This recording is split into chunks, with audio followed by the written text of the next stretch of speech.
तर या व्याख्यानासाठी गेल्या 1 वर्षापासून आपले लोकेश शेवडे जे आहेत ते आणि सचिन मालेगावकर यांनी मला सांगून ठेवलं होतं. माझा पण प्रयत्न होता, पण ते इथल्या काही तांत्रिक अडचणीमुळे ते थोडंसं शक्य होत नव्हतं. पण म्हटलं 20 ऑगस्ट फार महत्त्वाचा दिवस आहे आपल्यासाठी आणि संपूर्ण महाराष्ट्रात वेगवेगळ्या पद्धतीने तो 20 ऑगस्ट अशा पद्धतीने आपण अशा पद्धतीने त्याची we are remembering that day to mark that what they wanted to do actually happened exactly the opposite. त्यांना जे अपेक्षित होतं, डॉक्टर नरेंद्र दाभोळकर यांचा फोन करून जे अपेक्षित होतं बरोबर त्याच्या विरुद्ध दिशेने आपण सगळ्या गोष्टी करत आहोत आणि त्याच्यात माझा सुद्धा कुठेतरी छोटासा खालीचा वाटा असावा त्याच्यासाठी मला वाटलं की मी ह्या व्याख्यानात आणि नाशिकमध्येच नव्हे तर महाराष्ट्रात सगळीकडे कुठेतरी व्याख्यानमाला कुठेतरी काहीतरी प्रबोधनाविषयी अंधश्रद्धा निर्मूलनाविषयी एकूणच परिवर्तनाच्या चळवळीविषयी काहीतरी कार्यक्रम घेतले जात आहे. आणि हे सगळे आपल्यासारखे जे आहेत की ते कमिटमेंटने हे सगळे करतात. एक कर्मकांड म्हणून नव्हे तर एक कमिटमेंटने आणि त्याच्यातच महाराष्ट्र सारख्या राज्याचं एक आपण ते एक्सेप्शनलिझम म्हणूया त्याच्यात आहे. बऱ्याचदा आपल्याला वाटतं की फार कमी आहे, पण ते कमी असून सुद्धा त्याच्यामुळेच महाराष्ट्र थोडा वेगळा आपल्याला दिसतो. जसं आपण उत्तर भारतात जर गेलं तर परिस्थिती फार वेगळी आहे. किंवा परिवर्तनाचा जो विचार आहे त्याच्यात गोष्टी किती स्लो, किती अवघड आणि किती त्याच्यासाठी किती कष्ट उचलावे लागतात ते डॉक्टर नरेंद्र दाभोळकर यांचं पुस्तक मी वाचत होतो. त्या दरम्यानच मला विशेष सुचला की मी अजून त्याच्याकडे हे पुस्तक वाचत होतो आणि ते वाचत असताना त्यांचा जो विचार आणि कृती याची सांगड घालण्याचा जो त्यांचा जो प्रयत्न आहे तो कसा आहे. एक आहे की फार सगळ्या दृष्टीने शुद्ध अशी वैचारिक चौकट घेऊन समाजात काम करणं आणि ती कितपत यशस्वी ठरतं. आणि काम करत असताना ते त्यांच्या बरोबरमध्येच म्हणतात की काम करत असताना गोष्टी समजत जाणं. कारण जे लोकजीवन असते त्या वेगवेगळ्या परिस्थितीची शृंखला असते आणि त्या परिस्थितीतून येणारं आकलन आणि एक पूर्वप्राप्त आकलन घेऊन परिस्थितीमध्ये जाणं याच्यातला फरक काय आहे. तर या विषयाकडे मी दुसऱ्या टप्प्यात येणार आहे. आधी तर हे जे शब्द आपण वापरतो चळवळी, हे सगळे चळवळीतील कार्यकर्ते मित्र आहेत. म्हणून ही वैचारिक देवाणघेवाण म्हणूनच माझा प्रयत्न असणार आहे. काही विचार मी आपल्यासमोर मांडणार आहे. अंधश्रद्धा हा शब्द झाला किंवा विज्ञानवाद हा शब्द झाला किंवा विवेकवाद हा शब्द झाला, हे आपण शब्द वापरतो. ते दैनंदिन व्यवहारात वापरण्यात येणारे शब्द आणि त्यांचा वैचारिक किंवा ज्ञान परंपरेत त्याचा अर्थ काय होतो याची स्पष्टता जेव्हा आपल्याला येते तेव्हा आपलं जे काम आहे त्याच्यात मदत होते आपल्याला. कारण बऱ्याच पुस्तक वाचताना सुद्धा मला लक्षात येते की बऱ्याचदा विज्ञानवाद, विवेकवाद आणि बुद्धिवाद असं इंटरचेंजेबली वापरण्यात येतं. जणू काय विवेकवाद हा विज्ञानवाद असावा, विज्ञानवाद हा बुद्धिवाद असावा, हा जो प्रकार आहे. पण भारतीय परंपरेत याचा काय एकूण इतिहास राहिलेला आहे आणि पाश्चात्य परंपरेत त्याचा काय इतिहास राहिलेला आहे, आपल्याला त्यांच्याकडून काही शिकता येईल का. कारण डॉक्टर नरेंद्र दाभोळकर यांनी जे विज्ञान दृष्टिकोन जो पुढे मांडताना जो प्रयत्न केलेला आहे तो पाश्चात्य आधुनिकीकरणातून येणारे जे विज्ञान तंत्रज्ञान ही जी प्रगती आहे ती कशी, त्याच्यामुळे कसं पाश्चात्य देशांमध्ये नीतिशास्त्र म्हणूया, धर्मशास्त्र म्हणूया यांनी माघार घेतलेली आहे. पण आपल्याकडे त्याच आधुनिकीकरणाचे वेगवेगळ्या वस्तू, फोन पासून सगळ्या आधुनिकीकरणाच्या वस्तू आपल्याकडे येऊन सुद्धा हे नीतिशास्त्र आणि धर्मशास्त्र अजून सुद्धा लोकशाही मूल्य यांना मोठ्या प्रमाणात समाज जीवनाच्या, लोकजीवनाच्या बाहेर ढकलताना दिसतात. हा जो प्रकार आहे तो समजण्यासाठी आपल्याला आधी ह्या कॉन्सेप्ट समजून घ्यावा लागते. यांचं तत्वज्ञानाच्या दृष्टिकोनातून याचा अर्थ काय होतो, दैनंदिन व्यवहारातील याचा अर्थ काय होतो, आपण कसा वापरतो. उदाहरणार्थ शब्द अंधश्रद्धा जरी घेतला तर तत्वज्ञानाच्या चौकटीत अंध हा शब्द तो रिडंडंट आहे, म्हणजे जास्तीचा आहे. श्रद्धा हीच अंध असते. आणि जर तुम्ही तिमिरातून तेजाकडे याच्यात डॉक्टर नरेंद्र दाभोळकर आणि डॉक्टर श्रीराम लागू यांचा संवाद जरी पाहिला तर त्यांच्यात तो आहे की डॉक्टर श्रीराम लागू यांच्या दृष्टीने श्रद्धेला अंध लावण्याची गरज नाही. कारण जे आपल्या कार्यकारण भावाच्या पलीकडे जाते, जे आपल्या वैज्ञानिक आकलना पलीकडे जात आणि ते फार मोठं विश्व आहे, तो मोठा प्रांत आहे, श्रद्धेचा प्रांत आहे की ज्याचं आपलं आकलन होत नाही, तो श्रद्धेचा प्रांत असतो आणि तो फार मोठा असतो. कारण विज्ञानाचा प्रांत जसं बटन जसं म्हणतात ते फार छोटा आहे, पण काहीतरी ठोस वस्तुनिष्ठ आपल्याला कळलेलं असतं आणि ते व्यक्तिनिष्ठ नसतं. मी म्हणतो म्हणून ते ज्ञान असतं, तर ते मी नसलो तरी ते ज्ञान आहे. त्याला आपण वैज्ञानिक ज्ञान म्हणतो. तर गॅलिलिओ म्हणतो की सूर्य नाही पृथ्वी फिरते. त्याच्यावर तिथले जे कॅथोलिक चर्चने कारवाई केली की तू माघार घे, कारण हे धर्मशास्त्राच्या विरोधात जातोय तू जे म्हणतोय. मग ते तेव्हा त्याची स्वतःचा जीव वाचवण्यासाठी तो माघार घेतो. तो म्हणतो की हो, मी गॅलिलिओ म्हणतो की ही पृथ्वी आहे, ही फिरत असून सूर्य फिरत आहे, पण तरी पण ती फिरते. आणि मी गॅलिलिओ म्हणजे व्यक्तिनिष्ठ जे वाक्य होतं त्याने माघार घेतलेली, पण मी गॅलिलिओ काय म्हणतोय हे महत्वाचं नाही, पण ती फिरते. याचं एक इलिस्ट्रेशन पेंटिंग युरोपमध्ये तुम्हाला सापडेल. म्हणजे गॅलिलिओ असला नसला तरी जे वस्तुनिष्ठ ऑब्जेक्टिव्ह वैज्ञानिक ज्ञान आहे त्याला गॅलिलिओची गरज नाही, कोणीतरी येऊन सिद्ध करणारच आहे ते. तर ही जी प्रक्रिया तिथं आधुनिकीकरणाची झालेली आहे, त्या दृष्टीतून जो मोठा प्रांत आहे, जो ज्ञानाच्या विज्ञानाच्या पलीकडचा आहे, तो श्रद्धेचा प्रांत आहे. You have to have faith. आणि फेथ म्हणजेच श्रद्धा म्हणजेच तिथं अंध लावण्याची गरज नाही. पण आपण अंधश्रद्धा हा शब्द वापरतो आणि अंधश्रद्धा निर्मूलन समितीमध्ये अंधश्रद्धा वापरतात. म्हणून त्याच्याविषयी डॉक्टर नरेंद्र दाभोळकर यांनी काही स्पष्टीकरण दिली आहे. तर ह्या अंध या शब्दाचे व्यावहारिक मूल्य आहे आणि तो परिस्थितीजन्य वेगवेगळे अर्थ लागतात.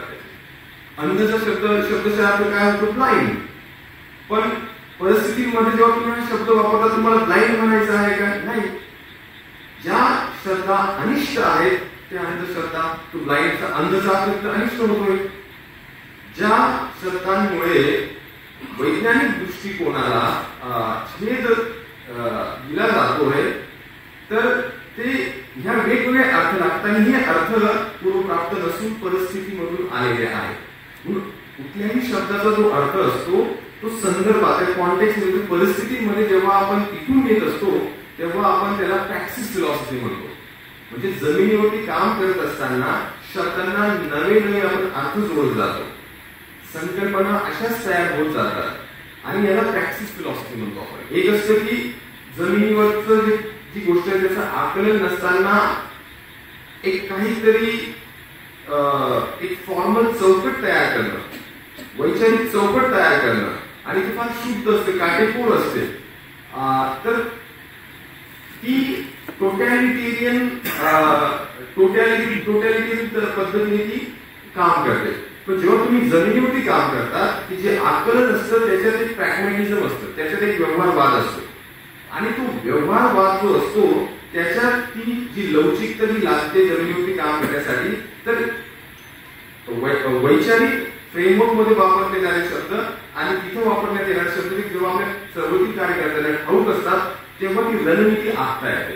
आपल्याला माहिती आपल्याला काय म्हणायचं, आपल्याला अनिष्ट प्रथा म्हणायचं, पण आपल्याला ते सौम्य शब्द वापरायचे की अनिष्ट, जाचक, अन्यायी ह्या ज्या श्रद्धा आहेत आणि सोबतच काही सेक्युलर श्रद्धा आहेत. उदाहरणार्थ जर तुम्हाला एक उदाहरण द्यायचं सांगितलं ते बऱ्यापैकी प्रोव्होकेटिव्ह वाटेल.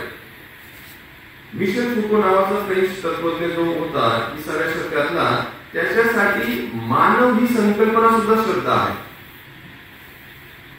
त्याच्या दृष्टिकोनातून मानव म्हणजे तो सस्तन विपाद जो प्राणी दिसतोय त्याच्याविषयी प्रश्न उपस्थित करत नाही.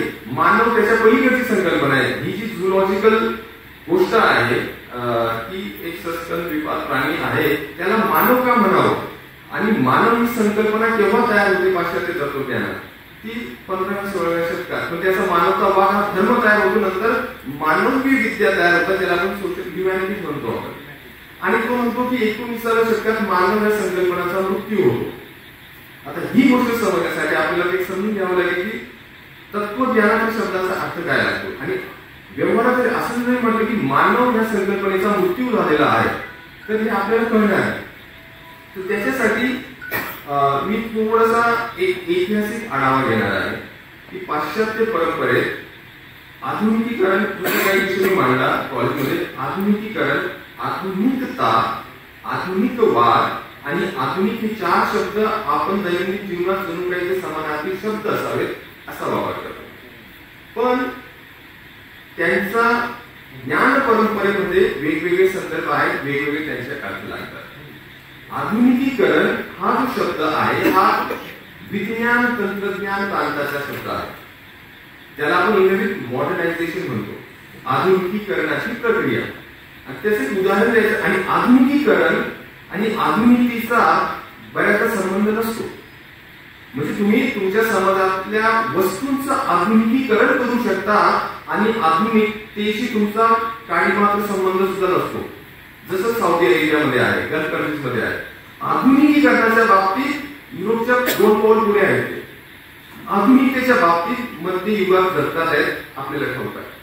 जे आधुनिकीकरण ही वेगळी गोष्ट आहे. आधुनिकता हा समाजशास्त्रीय शब्द आहे, तत्वज्ञानातला शब्द आहे. आणि आधुनिकीकरण मध्ये लिनियर, एक रेषीय, क्युम्युलेटिव्ह लॉजिक चालतो. जे की आधुनिकीकरण असं की जसं तुम्ही कुठलंही मशीन पाहिलं तर त्याचं तुम्ही हिस्टॉरिकल एव्होल्युशन पाहू शकता आणि तो परतीचा प्रवास तुम्हाला दिसत नाही, त्याचा फॉरवर्ड लिनियर मुवमेंट दिसते. आधुनिकतेमध्ये आधुनिकतेचा अंत झालेला आहे युरोपमध्ये, तो पण 19व्या शतकाच्या उत्तरार्धात. आणि आधुनिकतेशीही हा विवेकवाद शब्द युरोपमध्ये जोडण्यात आलेला आहे. याचा अर्थ असा होतो की 19व्या शतकात विवेकवाद हा शब्द अडचणीत संकटग्रस्त झाला होता.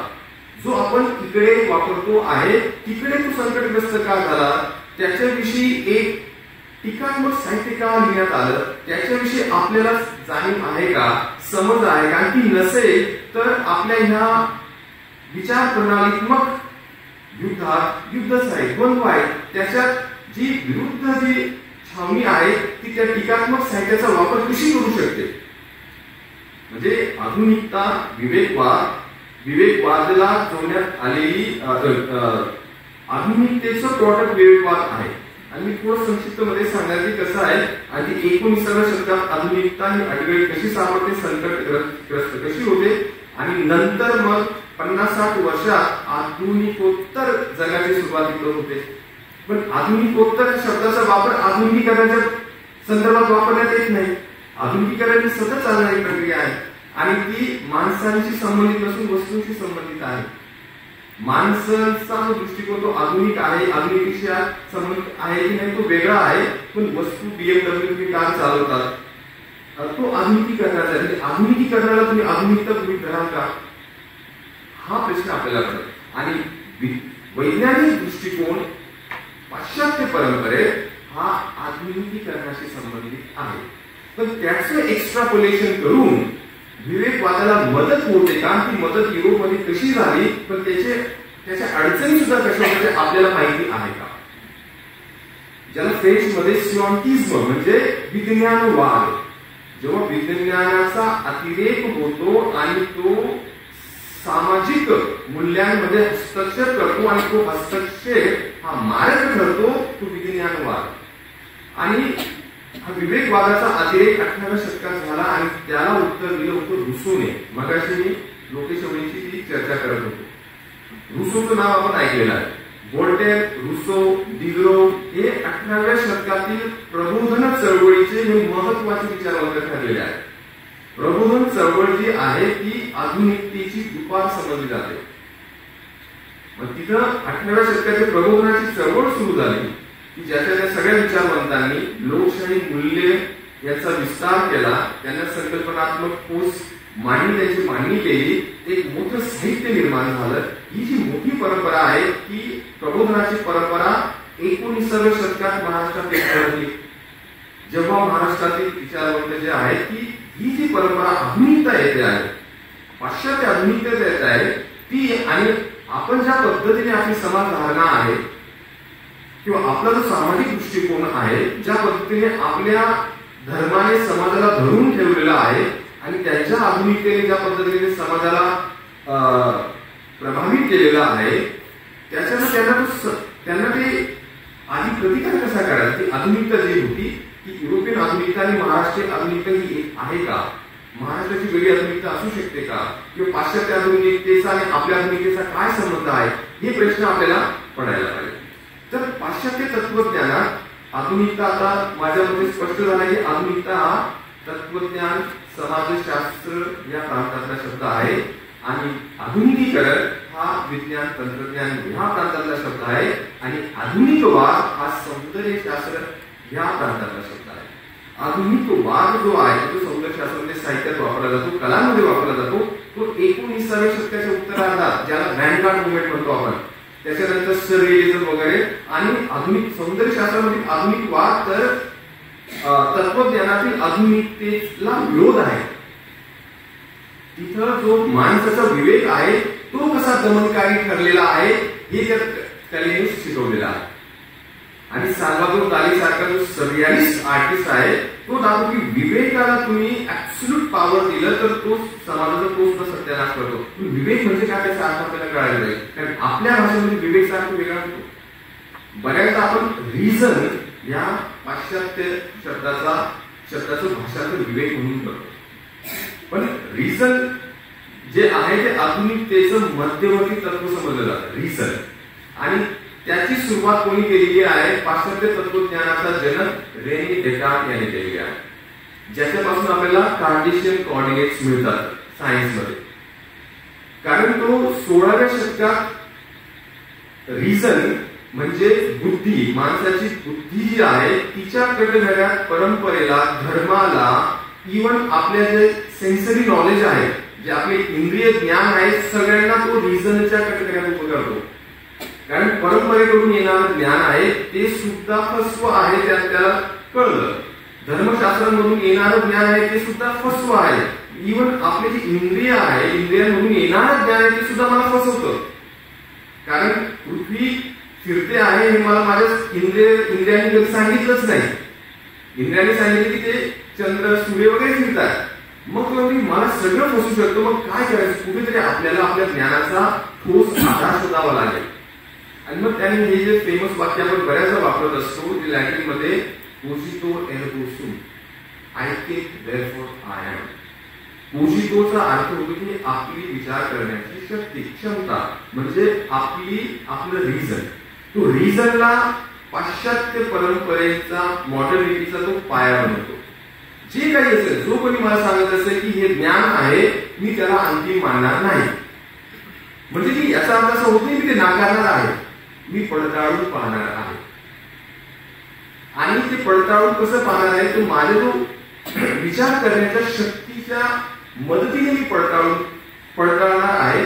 पण याच्यात मग काय झालं की रिझनला सॉव्हरिन, सार्वभौम आणि ऍब्सोल्यूट पॉवर देण्यात आली रेने डेकार्टच्या तत्वज्ञानात. जे रिझनच्या समोर जे टिकणार नाही ते बाद केलं पाहिजे, त्याचा अर्थ असा होतो. आणि ते 17व्या शतकात, 18व्या शतकात त्याचा प्रमुख बिंदू म्हणजे तिथलं प्रबोधन काळ. तिथले इन्सायक्लोपीडिस्ट जे होते, दिगरो, वोल्टेअर वगैरे. मग तो रिझनचा म्हणजे ज्याला आपण म्हणतो की बुद्धिवाद, म्हणून मी विवेकवाद हा शब्द टाळणार आहे. बुद्धीच्या नजरेत जे काही बुद्धीला पटत नाही ते सगळा बावळटपणा आहे. मग भाव विश्व बाद करण्यात आलं.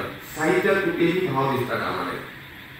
म्हणून जरी तुम्ही व्हर्साय पॅलेसला गेलात पॅरिसमध्ये, ते सगळं मॅथमॅटाइज करण्यात आलेलं आहे. फ्रेंच गार्डन ही जी कॉन्सेप्ट आहे, फ्रेंच गार्डन म्हणजे जो निसर्ग दिसतो आहे त्याला आपण मॅथमॅटाइज करायचं, त्याला काटेकोर पद्धतीने त्याची काटछाट करायची. आणि ही जे माणसाचं रिझन इंटरव्ह्यू करायला लागलं, हस्तक्षेप करायला लागलं, निसर्गात करायला लागलं, मानवी भाव विश्वास करायला लागलं, त्याचा अतिरेक 18व्या शतकाच्या उत्तरार्धात त्यांना जाणवायला लागला आणि त्याला विरोध केलेला आहे रूसोने. रूसो सुद्धा प्रबोधनाचाच विचारवंत आहे, पण तो म्हणतो की हे जे फक्त मानवी बुद्धीला तुम्ही सार्वभौम सत्ता देऊन ठेवलेली आहे त्याचे दुष्परिणाम दिसत आहेत आपल्याला. आणि त्याच्यामुळे काय झालं, जी सेन्सिबिलिटी नावाचा प्रकार असतो की आपली जी संवेदन क्षमता आहे तिला दुय्यम किंवा तिला बाद करण्यात आलं होतं, म्हणून त्याने भाव विश्वाला प्राधान्य दिलं. पास्कल नावाच्या फ्रेंच विचारवंताने ते एक वाक्य वापरतो की my heart has its reasons that reason does not know. माझ्या हृदयाचे पण काहीतरी रिझन्स आहेत, म्हणजे कारण आहेत, हे बुद्धीला कळत नाही. मग ही डायकॉटमी तिथं दिसते. रिझनचा जो बुद्धिवाद आहे त्याच्या विरोधात जे आपल्या भावविश्व आहे, भावना विश्व आहे, यांच्यात द्वंद्व तयार होतो. आता पहा, रिझन म्हणून दोन फाटे आहेत. एक कार्यकारण भावामध्ये किंवा विज्ञानवादातलं रिझन, आणि ज्याच्यामुळे त्यांनी ती आधुनिकीकरणाची प्रगती साधली. त्याच्यामुळे झालेलं पर्यावरणाची हानी किंवा ज्या गोष्टी त्यांच्या नॉर्मेटिव्ह रिझन मध्ये बसत नव्हत्या त्यांना अविवेकी म्हणून पाश्चात्य परंपरेने बाद केलं. त्याचं एक स्पष्ट उदाहरण द्यायचं झालं तर पाश्चात्य दृष्टिकोनातून, त्यांच्या रॅशनॅलिटीच्या दृष्टिकोनातून संपूर्ण पाश्चात्य विश्व जग हे अविवेकी होतं. म्हणजे त्यांच्यासाठी पाश्चात्य समाज आहे त्यालाच रिझन कळलेला आहे. आणि जे पाश्चात्य नॉर्मेटिव्ह फ्रेमवर्क रॅशनॅलिटीमध्ये त्यांच्या बुद्धिवादात जे बसत नव्हतं त्यांच्या दृष्टीने ते अविवेकी आहे, ते इरॅशनल आहे. म्हणून या जगाला रॅशनलाइज करण्याची ईश्वरीय जबाबदारी आपल्यावरती आहे. म्हणून आपण सगळीकडे कॉलोनायझेशन करावं, हा कॉलोनायझेशनचा एक नैतिक आधार त्यांनी शोधला. म्हणून आपण व्हाईट मेन्स बर्डन ही जी कॉन्सेप्ट वापरतो की तुम्ही वसाहतवाद करताय, सगळ्या आफ्रिका, एशिया, अमेरिका सगळीकडे तुमच्या कॉलनीज आहेत, हे चुकीचं आहे. ते म्हणाले की नाही, तुम्हाला रॅशनलाइज करणं, तुम्हाला सिव्हिलाइज करणं, तुम्हाला सभ्यतेत आणणं, तुम्हाला इतिहासात आणणं ही आमची जबाबदारी आहे. कारण तुम्ही अविवेकी आहात, तुम्ही भारतीय लोक फार भावुक आहात, तुम्ही इमोशनल आहात, तुम्हाला विचार करता येत नाही. आता विचार करा, विवेकवादाचा अर्थ भारतीय दृष्टिकोनातून किती नकारात्मक होतो. आणि बऱ्याच प्रस्थापित लोकांनी हा तर्क स्वीकारला, हो ते बरोबर आहे, कारण ते पुढारलेले आहेत, ते बरोबरच असतील. पण ते आधुनिकीकरणाच्या बाबतीत आणि त्याच्या मॉडर्नायझेशनच्या बाबतीत पुढारलेले होते याचा अर्थ समाजशास्त्रीय दृष्टिकोनातून पुढारलेले होते का, हा प्रश्न येतो. नव्हते. तसं राहिलं असतं तर त्यांनी, म्हणून रिझनला जो इन्स्ट्रुमेंटल रिझन होतो, इन्स्ट्रुमेंटल रिझन म्हणजे की उपयुक्ततावादी विवेकवाद होऊन जातो. जे समाजात उपयुक्त नसेल तर ते इरॅशनल असं ठरतं. तुम्ही समाजासाठी उपयुक्त नसाल तर तुम्हाला कॉन्सन्ट्रेशन कॅम्पमध्ये पाठवण्यात येईल. उपयुक्ततावादी विवेकवाद हे जे वेगवेगळ्या छटा आहेत त्याच्यामुळे काय हानी झाली त्याच्याविषयी आपल्याकडे तो विचार झालेला आहे का, तसं पाहता तेवढा विचार झालेला आहे. अजून सुद्धा ज्या विवेकवादाचे जे आकलन आहे, जी चिरफाड आहे, जे 18व्या शतकात अनुभववाद म्हणजे ज्याला आपण इम्पिरिसिझम म्हणतो, डेव्हिड ह्यूमचा अनुभववाद एकीकडे, लाइबनिझचा बुद्धिवाद ज्याला आपण रॅशनलिझम म्हणतो, आणि रूसोचा भाववाद, हे वेगवेगळे जे वाद आहेत त्यांचे द्वंद्व तुम्हाला 18व्या शतकाच्या साहित्यात सापडतात. आणि हे द्वंद्व आहे हे फक्त वेगळे अर्थ नसून ह्या वेगवेगळ्या मानसिकता आहेत, वेगवेगळ्या चौकटी आहेत ज्याच्या दृष्टिकोनातून आपण समाजाकडे पाहतो. तेव्हा इमॅन्युएल कांट नावाचा जर्मन विचारवंत म्हणतो की कारण तुम्ही जर विज्ञानवाद स्वीकारला तर तुम्हाला त्याचा जो एक अर्थ निघतो, विज्ञानवाद हा प्रिन्सिपल ऑफ कॉझॅलिटी फॉलो करतो की प्रत्येक गोष्टीला काहीतरी कारण असतं आणि आपल्याला जरी ते कारण कळलं तर आपल्याला गोष्टी कळते. विज्ञानवादाची प्रिन्सिपल आहे. पण हा जो पॅराडाईम आहे तो सोशल फॅक्ट्स, सामाजिक जीवनावरती आपण एक्स्ट्रापोलेट करू शकतो का, नाही करू शकतो. कारण माणूस हा निसर्गातील वस्तू तर आहे, जिथे विज्ञानवाद काम करतो, पण त्याच्यात काहीतरी निसर्गातीत गोष्ट सुद्धा आहे, हे इमॅन्युएल कांटने सांगितलं. आपण फक्त निसर्गातील वस्तू असू तर सगळं कार्यकारण भावाने आपल्याला आधीच होऊन जाईल. पण माणूस जेव्हा निर्णय घेतो तर 2-3 पर्याय त्याच्या समोर जेव्हा असतात, शक्यता जेव्हा असतात आणि बऱ्याचदा तर सगळ्या शक्यता योग्य असू शकतात. विज्ञानवादामध्ये अनेक शक्यता एकाच वेळी योग्य असू शकत नाही. एकच शक्यता योग्य असू शकते कारण तो विज्ञानवाद आहे. असं नाही होणार की एकदा तुम्ही तो फॉर्म्युला सेट केला आणि उद्या जाऊन त्याचा काहीतरी वेगळाच परिणाम होणार आहे. विज्ञानात तसं होणार आहे. पण मानवीय गोष्टींच्या बाबतीत त्याला contingent character of human behaviour म्हणतो आपण. मग त्याचं कसं काय करावं म्हणून इमॅन्युअल कांटने critique of pure reason, critique of practical reason नावाचे 2 महत्वाची पुस्तके लिहिली की एक मानवी व्यवहारामध्ये जे माणसाचं जे रिझन आहे त्याच्या मर्यादा आधी स्पष्ट केल्या पाहिजे. जे रेने डेकार्टने सार्वभौम सत्ता त्याच्या हातात दिली होती की बुद्धी म्हणजेच सगळं काही. तर बुद्धिवादामुळे सुरुवातीला धर्मशास्त्राने माघार घेतली. पण जेव्हा रुसोने साहित्य लिहिलं धर्मशास्त्राने बरोबर रुसोचं साहित्य जे आहे स्वतःच्या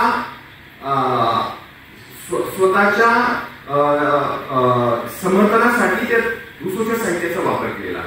मी याच्यासाठी तो मुद्दा मांडतोय की विवेकवाद आहे त्याच्यावरती जे टीकात्मक साहित्य आहे ते आपण मी वाचलं याचा अर्थ नाही की जी समोरची छावणी ती वाचत नाही. त्याच्यासाठी आपल्याकडे उत्तरं आहेत का? कारण विज्ञानवादात सगळं मानवी जीवन बसत नाही. कारण हे प्रत्येक तत्वज्ञानाच्या प्रत्येक परंपरेत मान्य केलेलं आहे की माणसात निसर्गातीत गोष्टी सुद्धा आहेत आणि त्याच्यामुळेच मानवी स्वातंत्र्य हे शक्य असतं. जरी तुम्ही पूर्ण वैज्ञानिक डिटर्मिनिझम मानलं तर स्वातंत्र्याला जागा शिल्लक राहणार नाही. सगळ्या गोष्टींचा कार्यकारण भाव आहे त्याचा निष्कर्ष असा होतो की स्वातंत्र्य कुठं आहे? Everything is determined. स्वातंत्र्याची शक्यता निर्माण करण्यासाठी तुम्हाला माणसाचा जो निसर्गातीत्व आहे ते आपल्याला मान्य करावं लागेल. आणि 18व्या शतकात इमॅन्युअल कांटने रिझन म्हणजे विवेकच्या 2 तुकडे केले. एक विज्ञानातलं आणि त्याच्या मर्यादा त्याला घालून दिल्या.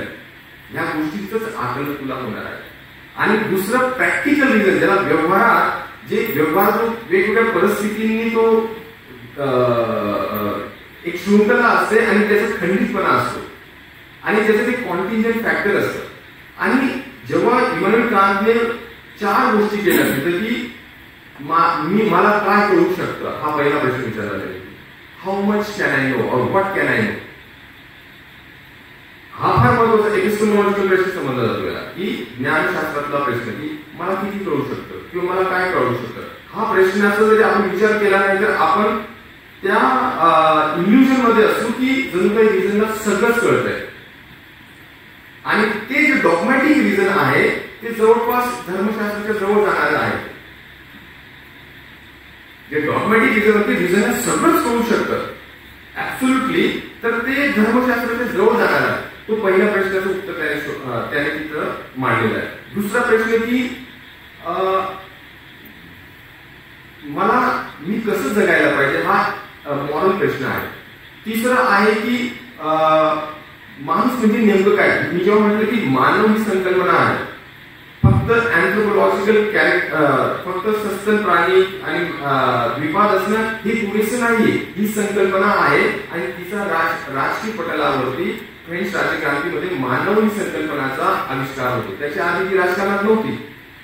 तर 19व्या शतकात काय होतं की रिझनचे 2 तुकडे होतात आणि मग पाश्चात्य परंपरेत बुद्धिवाद जो आहे त्याच्यात ही जी दुरी आहे ती निर्माण होत जाते. एका बाजूला आधुनिकीकरणाचा जो वेग आहे इंडस्ट्रियल रेव्होल्युशन पण होते त्या दरम्यान सगळं मॉडर्नायझेशन होत आहे. ज्या पारंपरिक समाज आहेत ते त्यांना उद्ध्वस्त केले जात आहे. मॉडर्नायझेशन अर्बनायझेशन या सगळ्या गोष्टी घडत आहेत.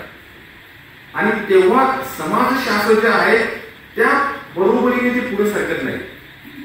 तेव्हा हे काय करतो तो परत ज्या रिझनचे 2 तुकडे झालेले आहेत त्यांना जोडण्याचा प्रयत्न करतो. आणि रिझनने हे सिद्ध केलं की धर्मशास्त्र आणि मिथकशास्त्र हे काय आधार नाही पण त्याच्या जागी काही देऊ शकला नाही. रिझन बाद करू शकला. रिझन जे विवेक जो म्हणतो आपण किंवा बुद्धिवादाने काय केलं की धर्मशास्त्राला बाद केलेला आहे.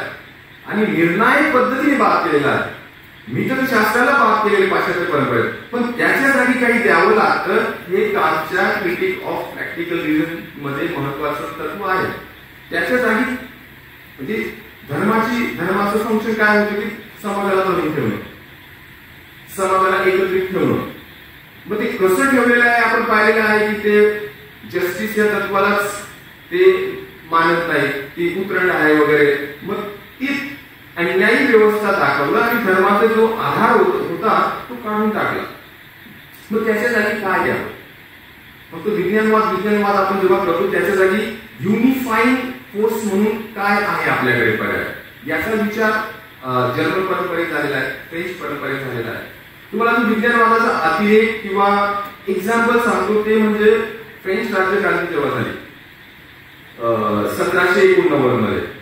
1793 मध्ये त्यांचं जे ग्रेगोरियन कॅलेंडर होतं जे धार्मिक होतं, तर फ्रेंच रेव्होल्युशनरी यांनी ते ग्रेगोरियन कॅलेंडर आहे धार्मिक असल्यामुळे ते विवेकवादाशी सुसंगत नसल्यामुळे त्यांनी ते रद्द केलं, बाद केलं आणि त्याच्या जागी रेव्होल्युशनरी कॅलेंडर त्यांनी अंमलात आणलं.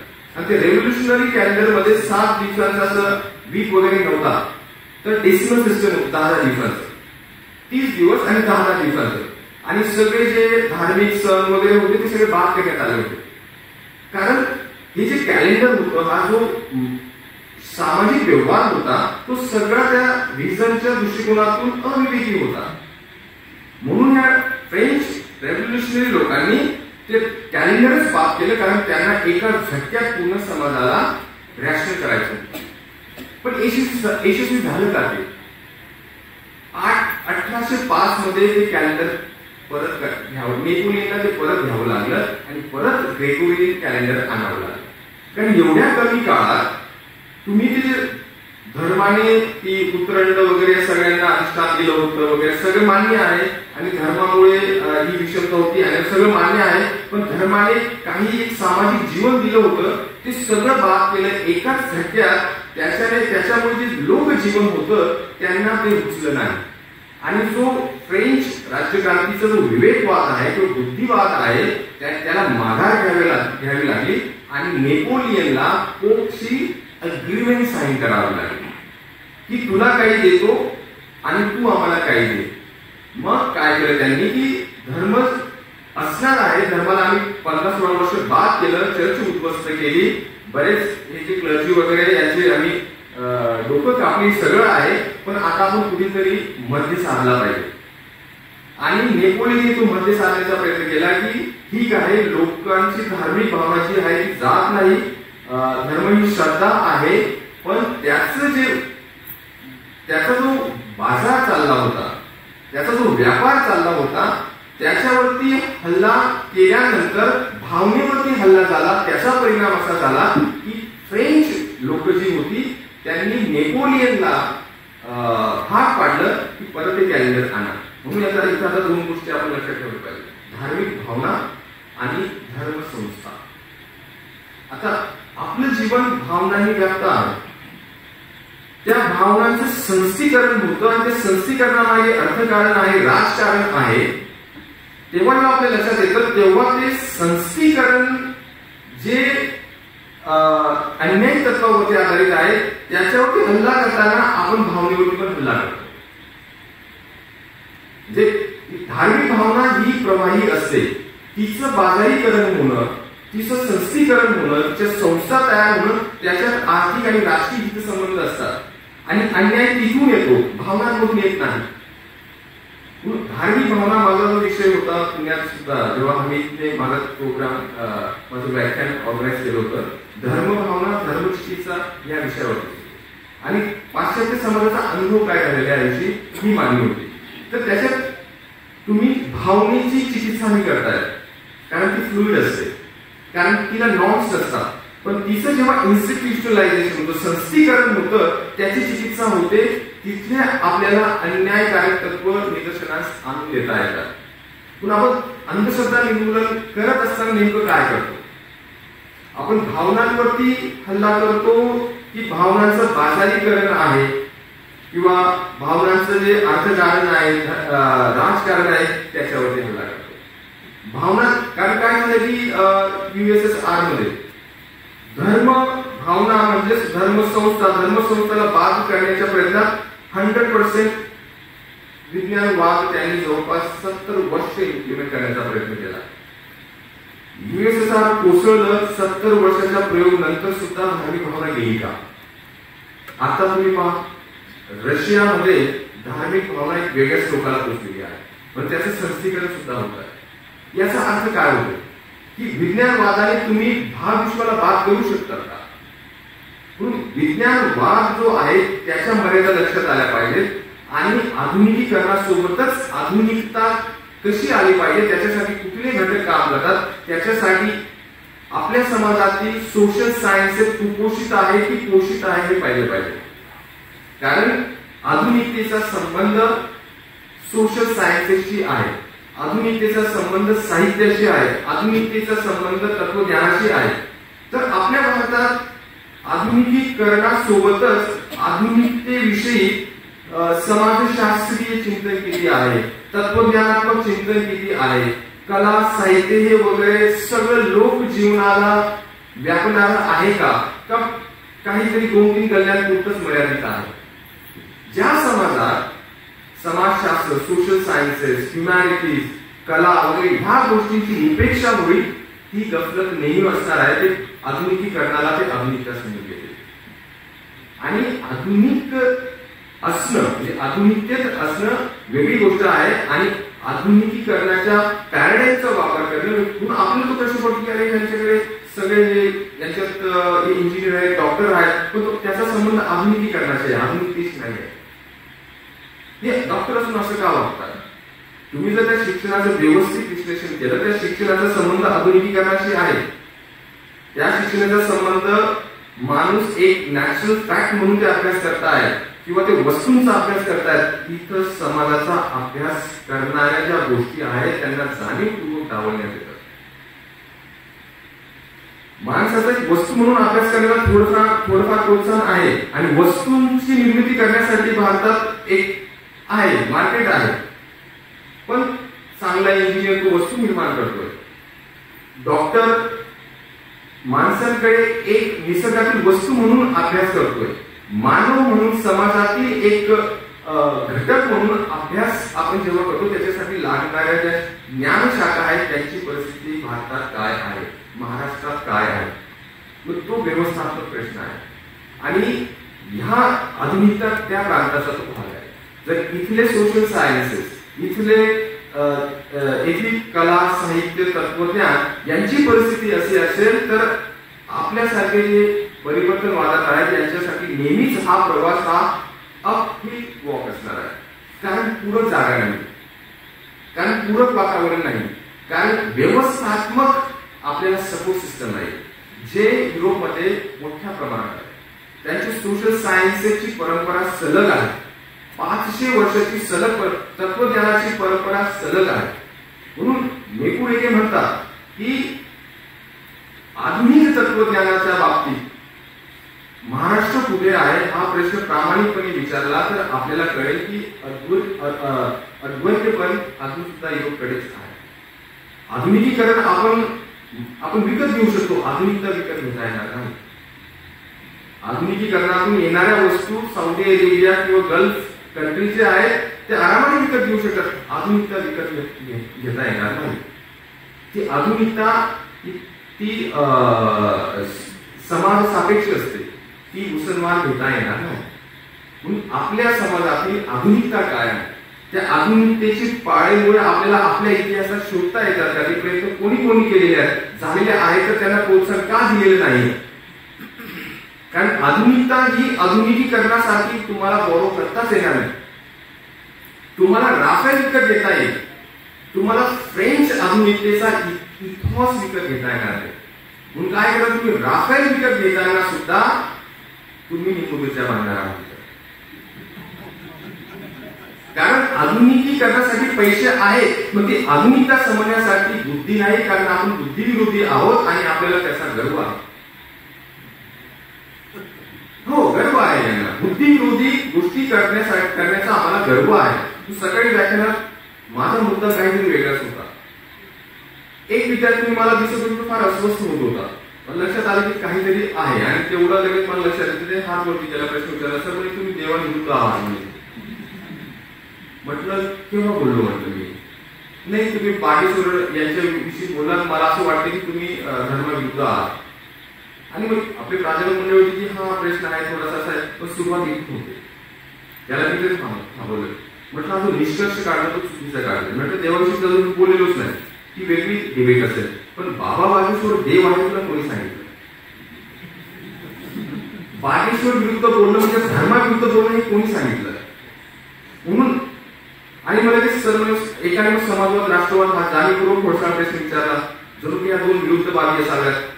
आणि राष्ट्रप्रथम वाले म्हणून समाजवादी लोकांचा द्वेष करतात हे बरोबरच आहे असं काहीतरी कुठून शिकून आलेलं असेल. म्हटलं सबका साथ सबका विकास हा समाजवादच आहे, पण तो फक्त भाषणात आहे. वास्तवात फक्त 2A लोकांचाच विकास आहे तो.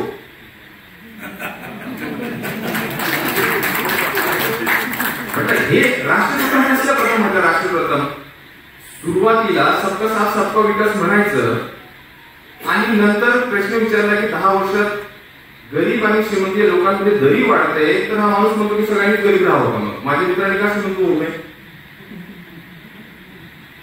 हे आणि त्याने काय केलं की तुम्ही सर देव मानत नाही म्हणे. म्हटलं आधी तरी माझ्या भाषणात नाहीये, पण तू निष्कर्ष कसं काय काढला? त्याला जर तिथे थांबवलं नसतं. म्हटलं आधी तू हा निष्कर्ष काढला तो चुकीचा आहे, त्यातलं तू दिलगिरी व्यक्त करायला पाहिजे. म्हटलं नाही करणार म्हटलं तू अजून पुढे सरतोय. आणि बाहेर जाऊन तू काय सांगणार आहे की शरद बाविस्कर देवाविरुद्ध, मग तुझा मित्र पुढे जाऊन सांगणार की शरद बाविस्कर हिंदू विरुद्ध, त्याच्या पुढे जाणार आहे की शरद बाविस्करांनी भारतीय देवांविषयी टिंगलटवाळी केली आणि मग त्याचा टोकाचा बावळ कोणीतरी खून करतो म्हटलं किंवा किती मोठे तुम्ही सगळे अपराधी आहात म्हटलं शुंकर. आणि आपण ते थांबवलं पाहिजे कुठेतरी.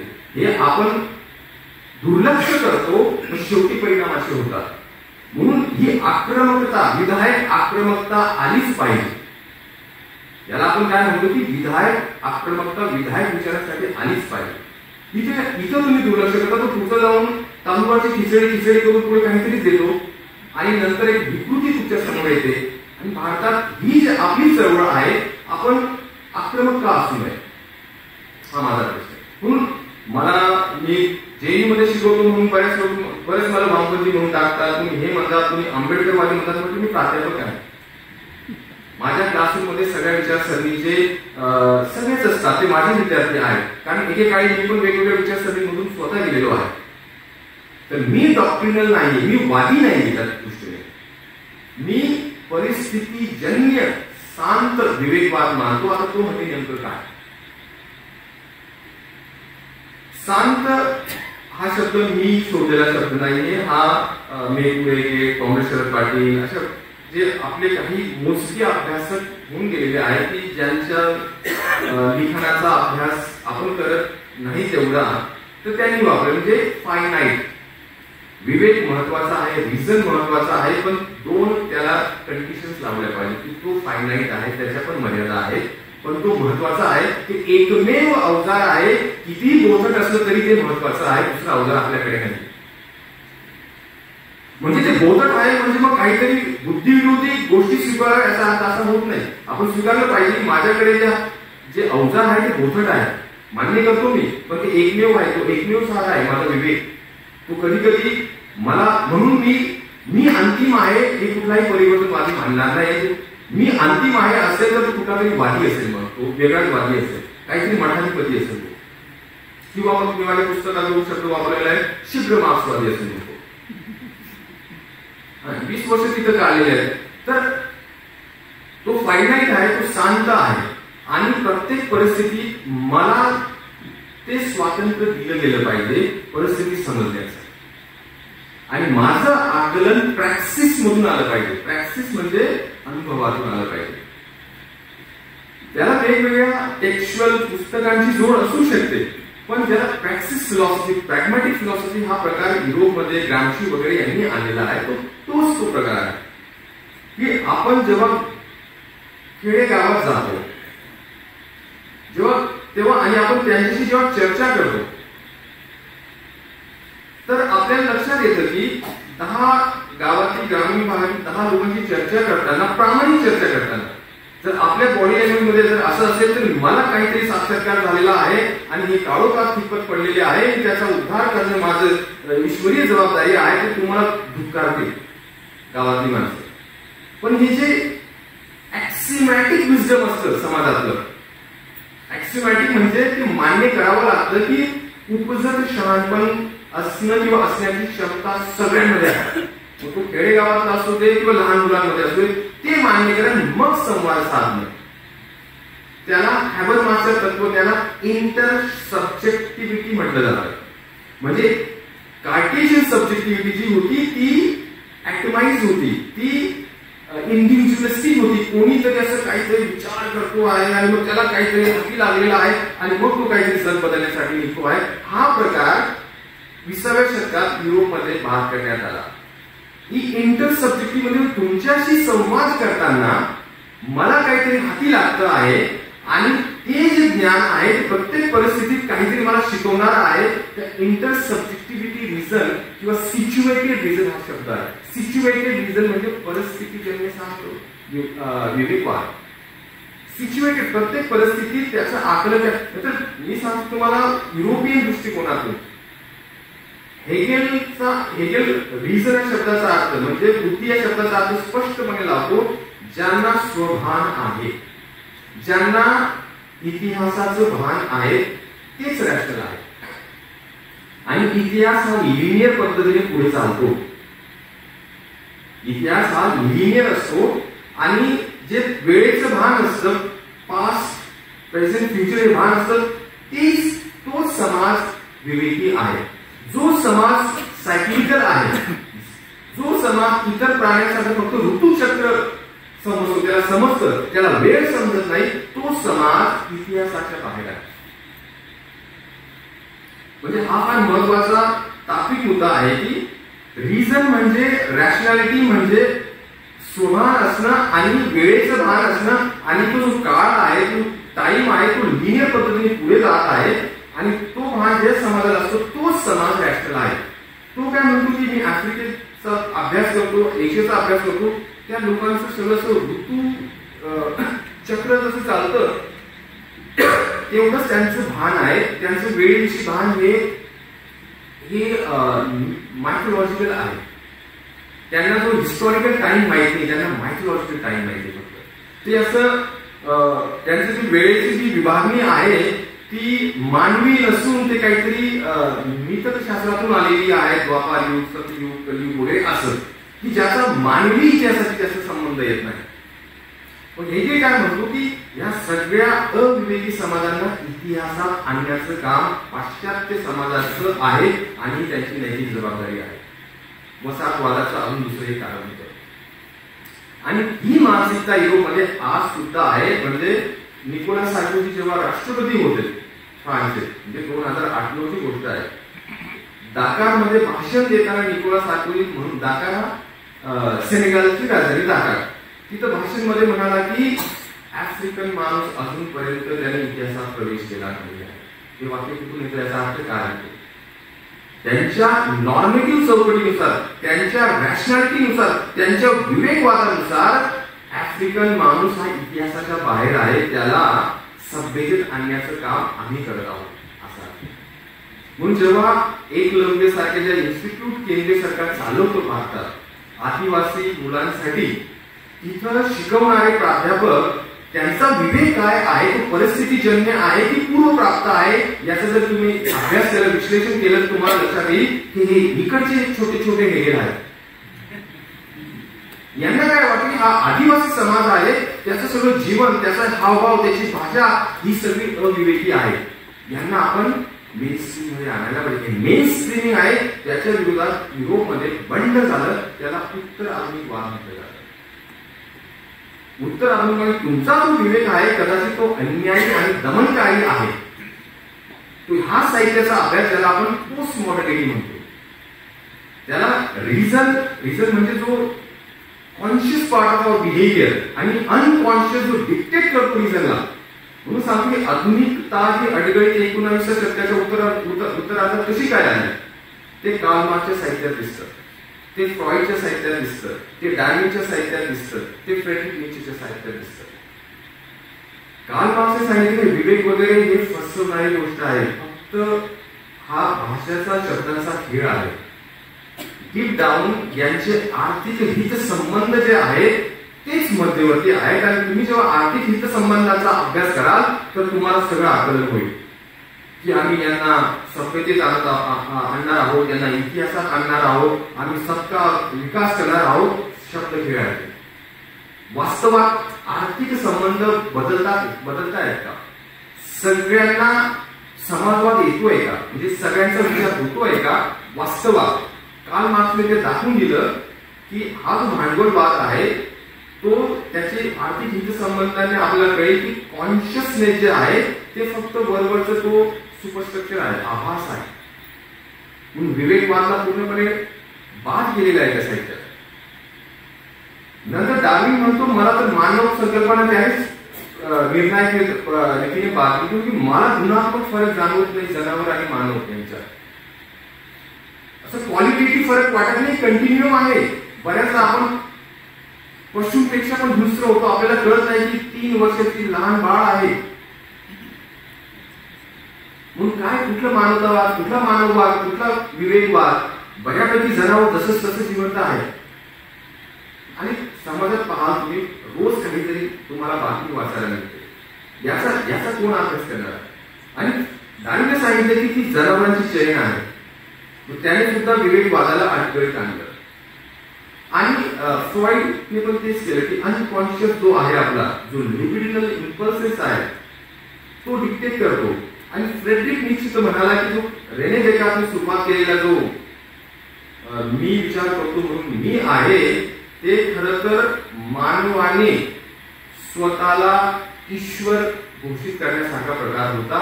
म्हणून आपण ईश्वराला मारलं म्हणजेच मानवाला मारलं. म्हणून डेथ ऑफ गॉड ही कॉन्सेप्ट ही अशी त्याच्यात बऱ्याच आपण फ्रेडरिक नीत्शे लिहून गेला की गॉड इज डेड. त्याचा अर्थ हा आहे की ईश्वराचे जे ऍट्रिब्यूट्स होते की ईश्वर सर्वज्ञ आहे, ईश्वर सर्व करता आहे, ते ऍट्रिब्यूट्स 16व्या शतकात रेने देकार्तने माणसाला ते चिपकवले होते की माणूस हा ज्ञाता असू शकतो, कर्ता असू शकतो आणि त्याला सगळं कळू शकतं.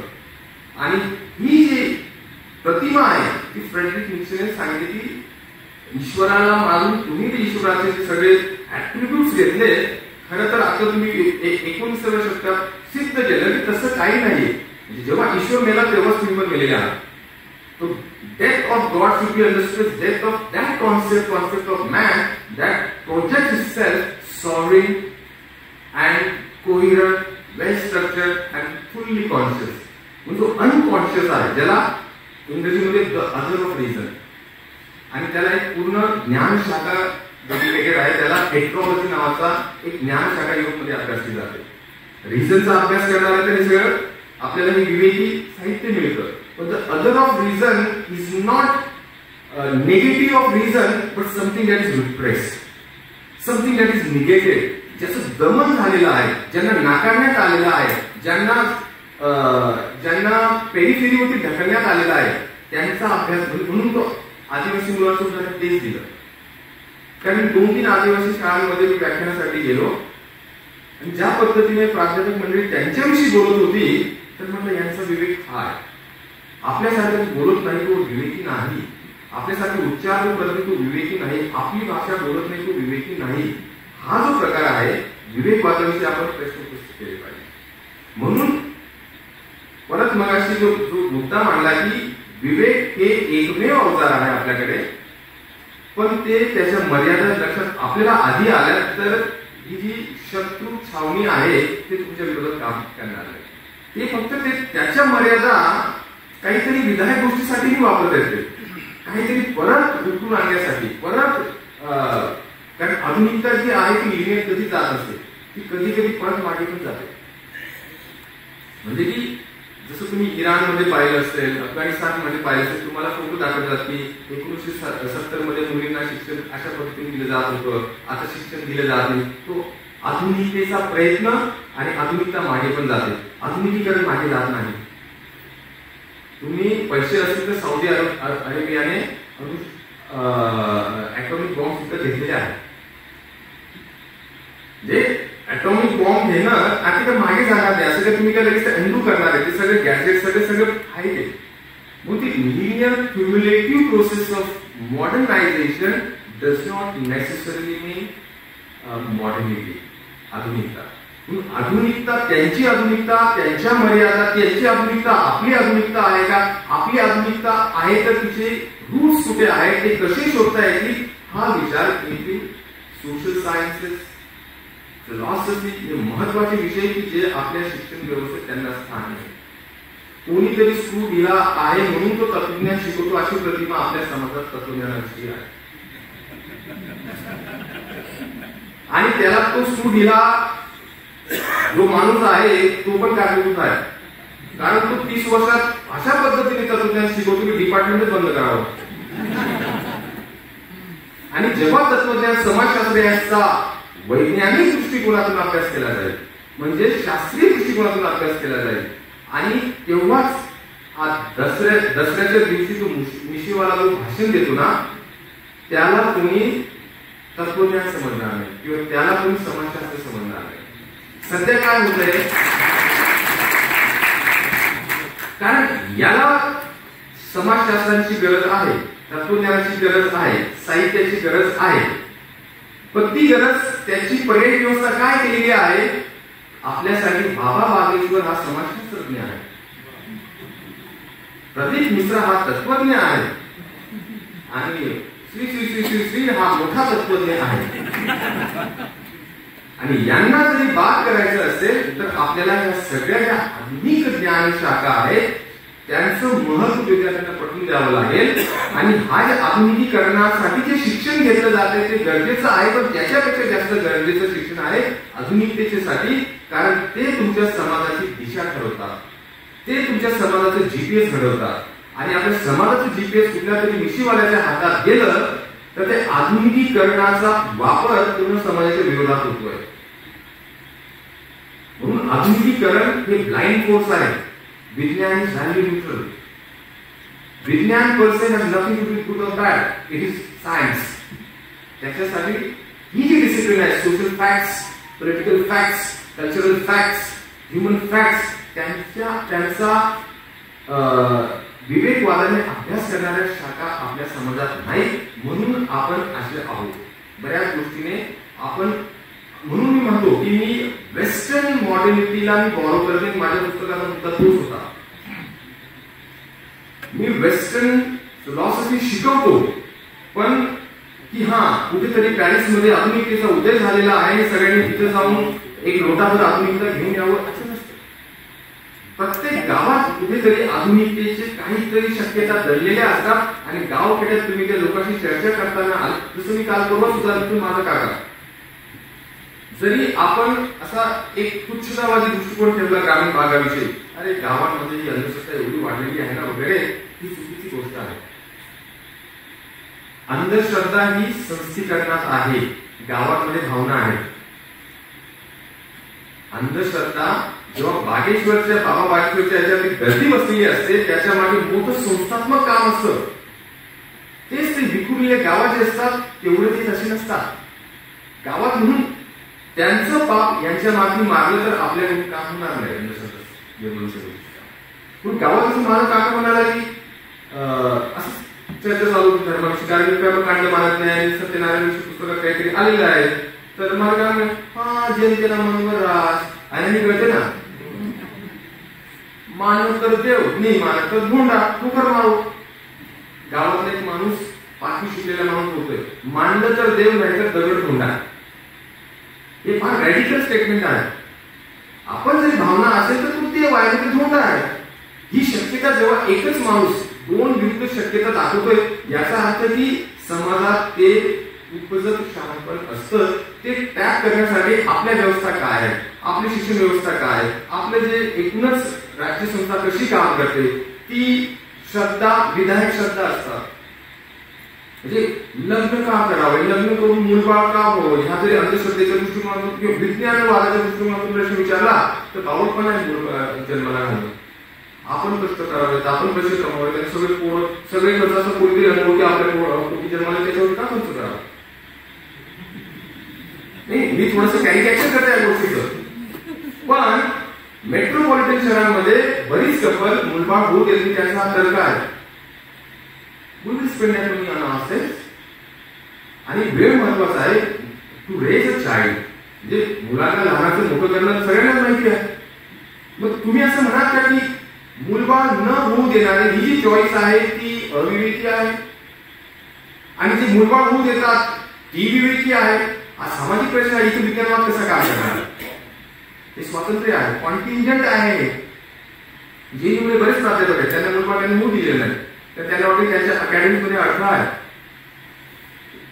तर पण विज्ञानात अशा दोन व्हॅलिड चॉईस नसणार आहे, तुम्हाला एकच व्हॅलिड असणार आहे ना.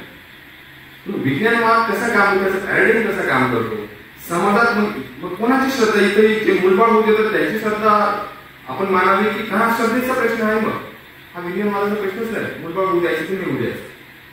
आणि मेट्रोपॉलिटन शहरांमध्ये बरीच कपल नाही होऊ देत, आणि तुम्हाला जास्त माहिती असते, आणि तुम्ही जाणीव तो प्रश्न विचारते कारण तुम्हाला ते हर्ट होते किंवा काहीतरी गैरसमज निर्माण होईल.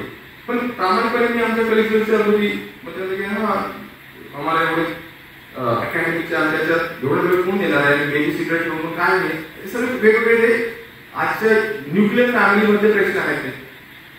तर त्याच्यासाठीच हे जे ह्या ज्या दोन तीन शब्द आहेत, श्रद्धा, अंधश्रद्धा या शब्दाचं व्यावहारिक मूल्य, नंतर रिझन मधून येणारा बुद्धिवाद जो क्वांटिटेटिव्ह असतो, जो गणिती पद्धतीने काम करतो.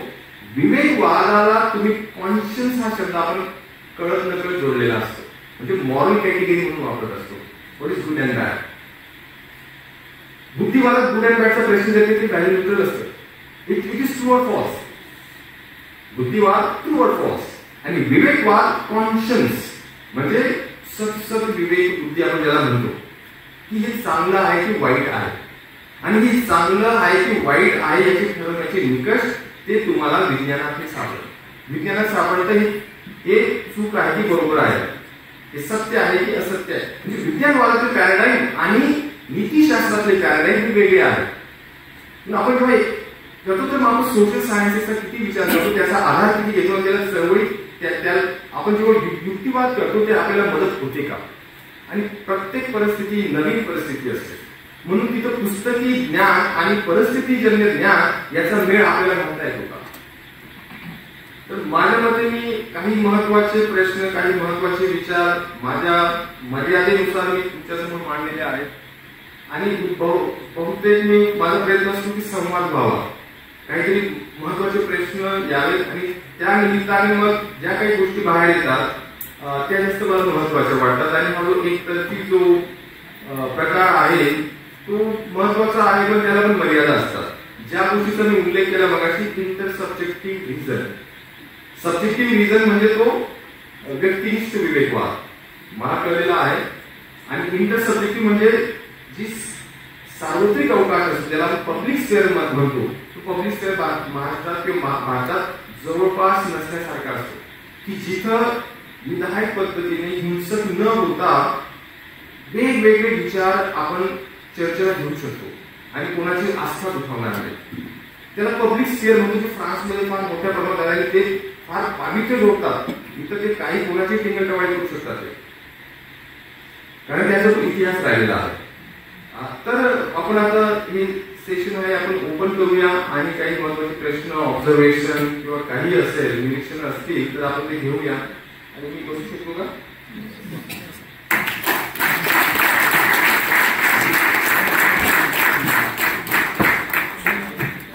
ज्ञान ही नेहमी प्रवाही असते, त्याचा एक मार्ग उद्गम नसतो. काँग्रेस शरद पाटील ते म्हणतात ना की आपल्याला ते समजण्यासाठी बहुप्रवाही पद्धती शास्त्राचाच अवलंब करावा लागेल. कुठेतरी एका परंपरेत सगळं होतं आणि कोणीतरी पुस्तक घेतलं असं ज्ञान नसतं. सगळीकडे आपण निघत असताना तुम्ही कुठेतरी गेला, तिथून काहीतरी शिकत असतात, तिथून ते असं ते बहुप्रवाही असेल. त्याच्यासाठी ती पद्धत ही वेगवेगळ्या ठिकाणून येते. पण सगळं होतं असं हे मग कशाला मी पोरांना तिथे पाठवलं शिक्षणासाठी? तुम्हाला इथे थांबवलं की त्याची पूर्व आहे. सर एक minute,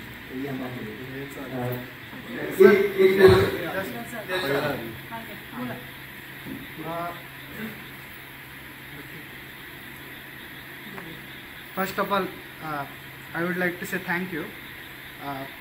You talked about the postmodernist thinker Foucault. Then you talked about the social fact which has been proposed by Durkheim, and then many more things. So I also read about the Louis Dumont, who talked about the purity and pollution debate, which has been put forward by Surinder Jotka, your colleague, right? And while thinking about all the things, I used to wonder about one example, and recently I have discussed with my friend also. I came here for that question only. So when Hindu throws cow urine in his or her puja, that means his or her home becomes clean, right? And when one Shudra enters, or say Dalit Bahujan Adivasi, his or her home, then it becomes dirty, right? And this is a one form of ritual which has been, I do feel that it's superstitious form, right? But I do feel when it's come to debate in Indian context, that has been reduced to particular Baba. That is not wrong per se from my understanding, but it is going in populist way, and it is reducing that particular the component that has been attached to the caste, because people are being hegemonized, what Gramsci said earlier, in a way, in a ritual such through those rituals, and this becomes going in a vast way. So I just wondering what is your thought on this, like when it's come to annihilation of superstition and attached component of the caste on this. That's it, and thank you so much for your thoughts. See, the ground on which we seek to annihilate. त्यांचा प्रश्न थोडक्यात सांगा. म्हणजे त्यांनी हा जो अस्पृश्यतेशी संबंधित जो प्रश्न आहे की जेव्हा आपण गोमूत्राने गोष्ट पवित्र करतो, पण मानवी स्पर्शाने आपण प्रोटेक्टेड होत असतो, हा जो प्रकार आहे त्याचं अनायलेशन ते महत्वाचं आहे की बाकी आपण दुसऱ्या अंधश्रद्धाचं ते तर खरं तर तेच मी म्हटलं की सत्तेच होतं, त्यांनी सिलेबसमध्ये अनायलेशन ऑफ कास्ट टेक्स्ट आणायला पाहिजे होतं, ते शिकवायला पाहिजे. कारण असे साहित्य जे आहे फ्रेंच एज्युकेशन सिस्टम मध्ये फार लहान वयापासून इंट्रोड्यूस केले जातात. आपल्याकडे काय आहे की तो वरवरचा जो की आपण सगळे किती आनंदाने वावरत आहोत वगैरे, आपल्याला इतिहास शिकवला जात नाही. आणि तिथे जे क्रिटिकल मला म्हणजे हे जे क्रिटिकल चिकित्सक पद्धतीने विचार करण्याची संधी मिळाली जेव्हा मी इथून लागेल, जेव्हा मी फ्रेंच साहित्य वाचायला लागलो, तेव्हा मला लक्षात आलं की शिक्षण तर इथून सुरुवात होतो नाही. आणि आपली जी एज्युकेशन सिस्टम आहे ती त्या व्यक्तीला स्कोपच देत नाही. आपल्याला जे क्रिटिकल किंवा चिकित्सक बुद्धीला प्रेरणा देणं म्हणजे काहीतरी समाजात देशाचं वातावरण तयार करणं, हा अर्थ काढतो. त्याच्यामुळे ज्यांना इतिहासाचं भान नसतं ते इतिहासाची पुनरावृत्ती करतच असतात. त्याच्यासाठी आपण ह्या गोष्टींचा समावेश आपल्या सिलेबसमध्ये करायला पाहिजे. आता जे जरी कॉन्स्टिट्यूशनने त्याला ते एक क्राईम समजला गेला आहे, पण ते अनायलेशन ऑफ कास्ट सर्टिफिकेट आलं पाहिजे. आता मी त्याचं उदाहरण देतो. माझ्या पुस्तक सत्यनारायणचा प्रश्न आहे, किती माइल्ड ऍक्ट आहे कम्पेअर टू जो अनटचेबिलिटीचा प्रश्न आहे. जो समाज मोठ्या प्रमाणात भौतिकतेच्या दृष्टीने ठीकठाक आहे, म्हणजे मी म्हणतो की ओबीसी समाज किंवा जो मधला समाज, कारण इंडियन स्पेक्ट्रम मध्ये एका बाजूला उच्चभ्रू समाज आणि दुसऱ्या बाजूला दलित समाज, म्हणजे जो मधला समाज आहे त्याची आधुनिकता तर सगळ्यातच खतरनाक आहे. म्हणजे तो समाज जोपर्यंत शिक्षित होत नाही तोपर्यंत ह्या समाजाचं काहीही होत नाही. हा जो मधला समाज आहे, तर मी माझं लग्न झालं वयाच्या 35व्या वर्षी. मग माझ्या मामाने सांगितलं की गावाला एक थोडा काहीतरी कार्यक्रम मला पण ठेवून दे. मला वाटलं चला त्याची भावना आहे, आपण तो आदर केला पाहिजे. फक्त मी तर्काचा जर वापर केला तर मग जीवन नष्ट होणार आहे. नंतर मी आलो आणि त्यांनी राहण्याची व्यवस्था केली हॉटेलमध्ये आणि 2 वाजता मी घरी पोहोचलो गावाकडे. तर आमच्या गावातले सगळ्या मावशी काका काकू सगळे जमा झाले. घर बांधलं होतं पूर्ण आणि मग आमची काकू म्हणाली भाऊ पुरा म्हणे उशीर मी घ्या म्हणे सत्यनारायण तुझ्या होईनी म्हणे. म्हटलं मग मला तेव्हा त्यांना माहिती होतं की मी कर्मकांड मी करत नाही. मी कधी कोणावरती माझे विचार लादत नाही. पण मी काय करावं ते कोणी माझ्यावरती लावत नाही. मी तत्व मी पाळतो. जोपर्यंत समोरच्याला पटत नाही तोपर्यंत मी लादत नाही. आणि पटवण्याची जबाबदारी आपल्यावरती आहे. तरी आपल्या तो विवेक आणि विवेक पद्धतीने विधायक पद्धतीने मांडण्याची क्षमता असेल. फक्त लादणं यासाठी काही आपल्याला हाती लागलं. मी फक्त हसलो पण त्या हसण्यामागे थोडीशी विषमता पण होती माझी. म्हटलं काय नंतर मग असं कर म्हणजे उशीर मी घ्या म्हणे आईला तिथे तेवढी समजते ना. पा म्हणता त्याला पाय पडले आणि परसा दिले म्हणे. तर मी पा म्हणता त्याच्याकडे बोलून पाहिलं तर 30-40 वर्षाचं पूर्ण बसेल होतो. म्हटलं नाव काय तुझं? तरी नाव सांगितलं. म्हटलं बाई तुझं शिक्षण तू खबरला कारण त्या पूर्ण फ्रेमवर्क मध्ये तो देव असतो त्याला असे पण प्रश्न विचारू शकतो का? त्याला ते पूर्ण सायकोलॉजिकली डिस्टर्ब झाला तो. नाव काय तुझं शिक्षण वय एक ग्रॅज्युएशन झालेले आता वडिलांचा व्यवसाय पाहतो म्हणे. म्हटलं तर हा प्रामाणिक व्यवसाय करतोय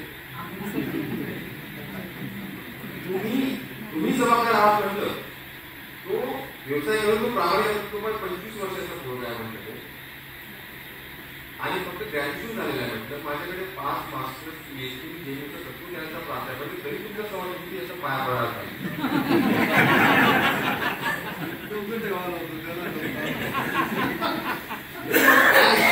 माझं कसं असतं की माझ्या साहित्याचा उत्कर्ष केवळ होऊन जातो. माझा गेम पडला आणि 2 शिव्या हसडल्या कारण तो टप्पा आहे तो हक्काचा आहे.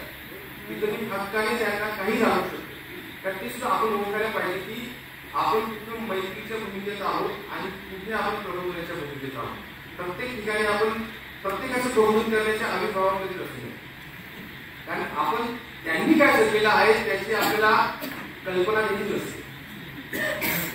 जो जगलेला समाज आहे एक सॉलिडॅरिटी म्हणून मित्र म्हणून आपल्याला काहीतरी त्याच्यासोबत चालता येईल का तेवढा आपण प्रामाणिक प्रयत्न करायला पाहिजे. पण ज्या समाजाला मी 2 शिव्या देऊ शकतो कारण त्या समाजातून आलेलो होतो.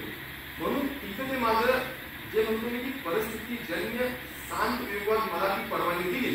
पण त्याचं मी दुसऱ्या समाजावरती करता येणार नाही कारण ते अप्लाय होणार नाही. कारण ती परिस्थिती वेगळी त्यांचं जगणं वेगळं त्यांचं ह्युमिलिएशन वेगळं त्यांच्या वेदना वेगळ्या. तिथं कसं करता येईल हा जेव्हा आपल्या परिस्थिती ज्याने शांत विवाद कळेल तर आपला घोर होणार नाही. आपण जिथं तिथं नेतृत्वाच्या भूमिकेत येणार म्हणजे नेतृत्वाची जी खास असते ना त्याच्यामुळे पण गोष्टी होत नाही. आपल्याला माहिती आपली तिथं भूमिका स्त्रियांचा प्रश्न आहे तर स्त्रियांचं नेतृत्व असायला पाहिजे. तिथं एक कंपॅनियन किंवा एक समर्थन म्हणून एक मित्र म्हणून उभं राहायचं असेल तो प्रयत्न झाला पाहिजे.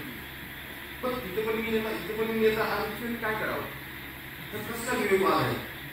तर म्हणून आपलं ती परिस्थिती ओळखण्याची क्षमता आपल्याला असं पाहिजे. ती भाषा त्या पद्धतीने मोल्ड करण्याची क्षमता असते.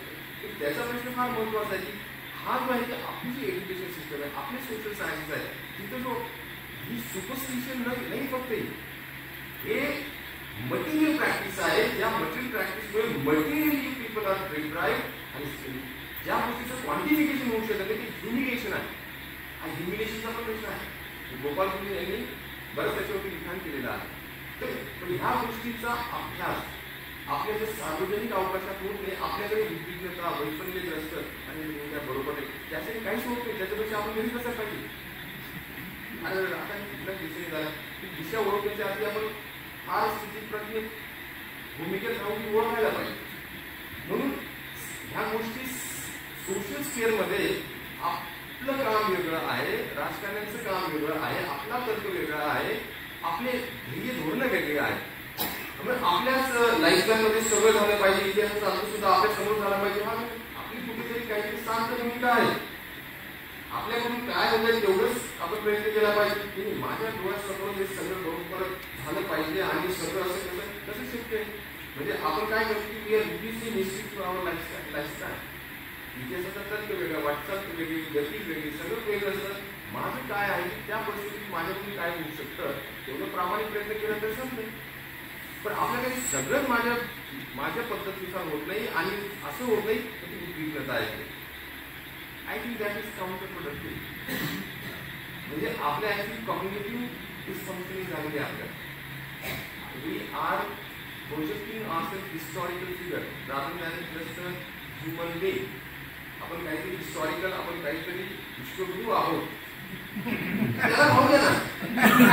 आपण मानव आहोत, आपल्या मर्यादा आहेत, म्हणून तो शांत हा काही शांत शब्दाचा काहीतरी खानदेशी उच्चार नव्हे, तो शांतच आहे.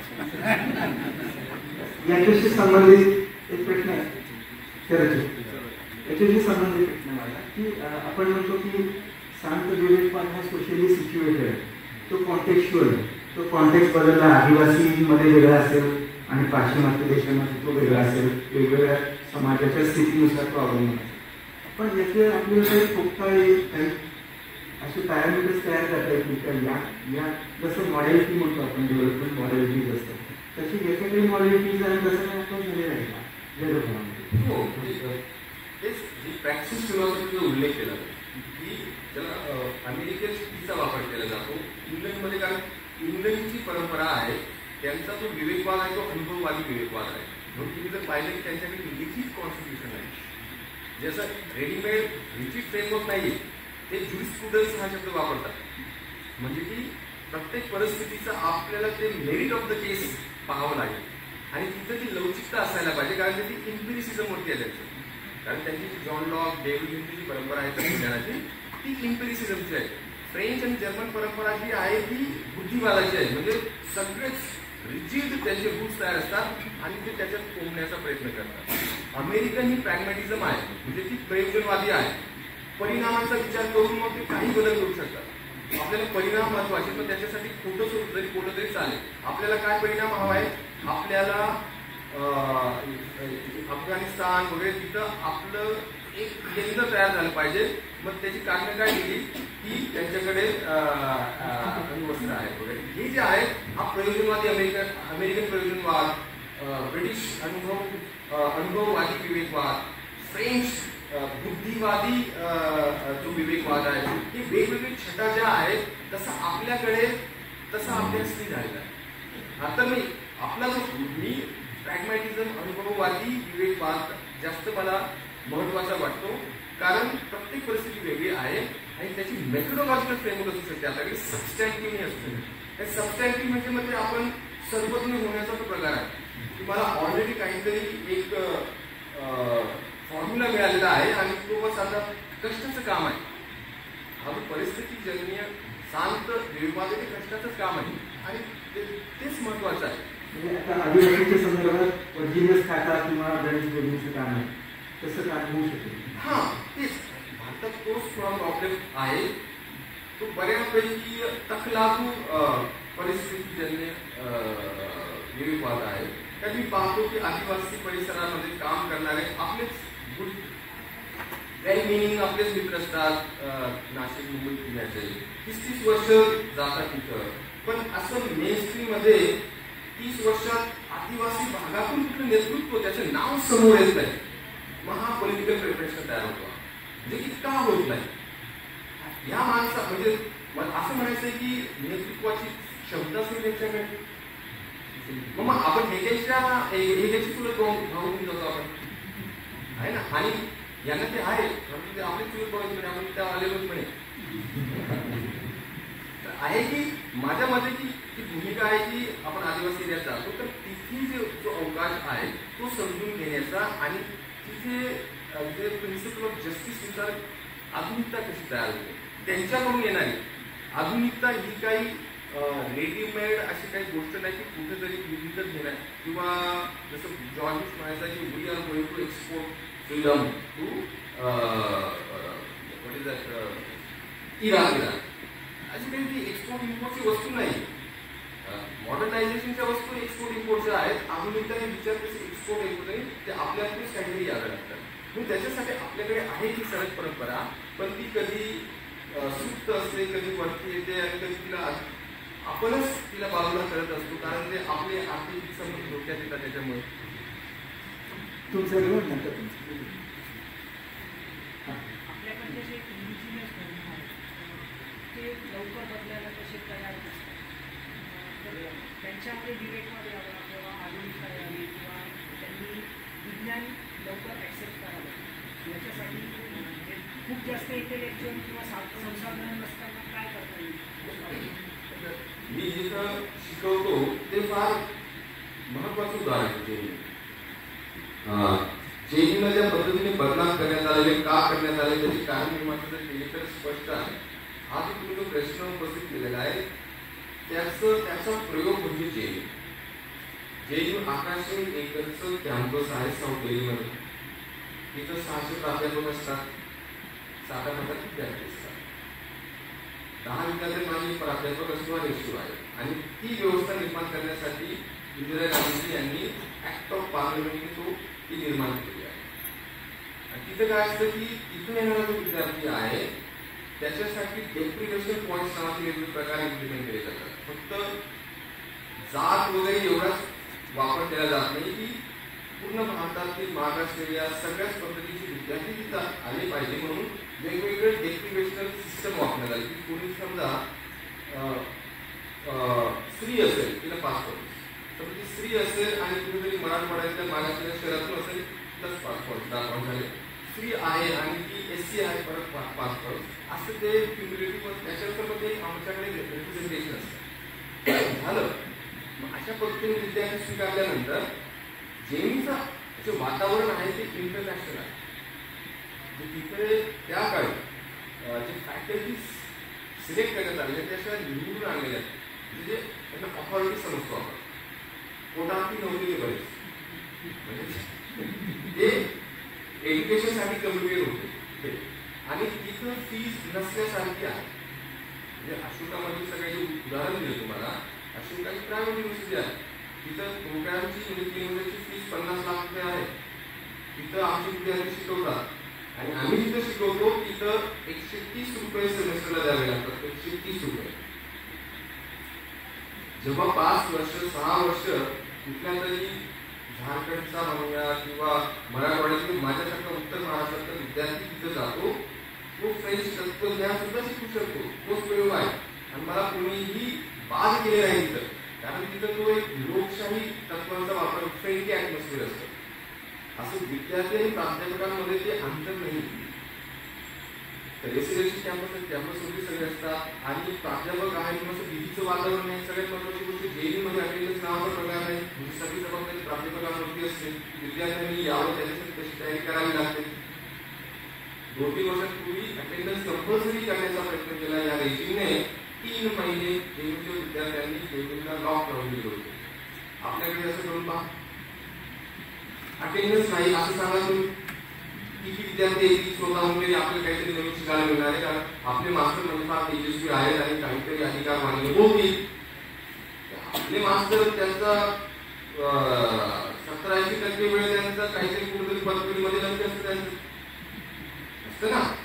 2-3 टीचर प्रयत्न करतात तळमळी, पण 10 मिनिटे 2-3च आहेत. तर तसा जेईसारखा प्रयोग जास्तीत जास्त झाला पाहिजे, ज्याच्यामुळे एक आपण म्हणू ना की समाज वास्तव परिवर्तनशील आहे आणि त्याची कितीतरी उदाहरण आहेत. गोपालपूर सर जे आहे ते जेईचे प्रॉडक्ट आहे. कशी त्याचा प्रवास कसा झालेला आहे. तर तशी शिक्षण हे अल्टिमेट त्याचं ते इन्स्ट्रुमेंट आहे समाज परिवर्तनाचं. तर तसं शिक्षण की जिथं आधुनिकीकरणासोबतच आधुनिकतेचा जो विचार केला जातो आणि तो इंडिजिनस आधुनिकता आहे, ही अशी मुसलमानी केलेली आधुनिकता नाही. पण त्याच्यासाठी जेई जास्त झाले पाहिजे की शटडाऊन जेई चालवलं पाहिजे. जेई फॉर्म तो आपण विचार केला पाहिजे की इथं ऍक्च्युली हा समाज परिवर्तनाचा न्यायाचा महत्वाचा प्रयोग, छोटे झाले प्रयोग इंदिरा गांधींनी केला. कारण ते नेहरूंचं स्वप्न होतं आणि ज्या लोकांना ज्या माणसांना नेहरू एवढा प्रिय आहे त्यांना जवाहरलाल नेहरू किती प्रिय असेल तुम्ही कल्पना करू शकता. तर माझ्या मते जेईयू सारख्या ज्या इन्स्टिट्यूशन्स आहेत, शिक्षक वृत्ती वगैरे याचा विचार केला जातो. प्रत्येकाचे 2-3 जेईयू झाल्या पाहिजे ही फार मोठी गोष्ट नाही. त्याच्यापेक्षा जास्त पैसा खर्च कोणीतरी एक जस्टिन बिबरला नाचण्यासाठी करतो. समाजात भारतात पैशाची कमी कधीच नव्हती. 5,000 कोटी रुपये काहीतरी साखरपुड्यावरती केला जातो खर्च. हा आपला देश आहे. शिक्षणासाठी किती वर्षाला काय कसं काहीच करणार नाही. त्या दृष्टीने आपली जी ज्याला आपण पॉलिटिकल इकॉनॉमी म्हणतो ती फार स्ट्रॉंग आहे. पण तिची विल्हेवाट किंवा तिचं जे कुठे जाते ते कुठेतरी तुमच्या आजूबाजूला मोठमोठे फार्म हाऊस आहे तिथे जाते. हा जो पॉलिटिकल इकॉनॉमी ती आपल्याला समजायला नको म्हणून मिश्रा बागेश्वर यांची गर्दी केली जाते. तर हे सगळं हे काय वन फॉर्म्युला गोष्टी नाहीये. इथं मी तुला जेनीचं उदाहरण दिलं पण असे वेगवेगळ्या प्रत्येक परिस्थितीत काहीतरी सुचेल तुम्हाला. आणि तो विवेकवाद हा नेहमीच तो एक प्रोग्रेसिव्ह गोष्ट असते ते आपल्याला उलगडत जातं. मला 95 पर्यंत माहित नव्हतं की शिक्षणाचं जाणार. 95 पर्यंत माझं स्वप्न होतं की ट्रक ड्रायव्हर होईल. म्हणजे मी तर सांगितलं आधीपासूनच मला कल्पना होती कुठेतरी जाऊन मला माझ्यात काहीतरी तंत्रज्ञानाचं काहीतरी हे लबाडी आहे. तशीच लबाडी आहे की मग मी त्या देशाच्या शिखरावरती गेलो कारण मी रात्री 3:30 वाजता लोकांची थंड्या पाण्याने आंघोळ करायचं. ह्या लोकांनीच समाजाला बावरट केलेलं आहे. बावरटीकरणाची प्रक्रिया आहे. तुमचा गेला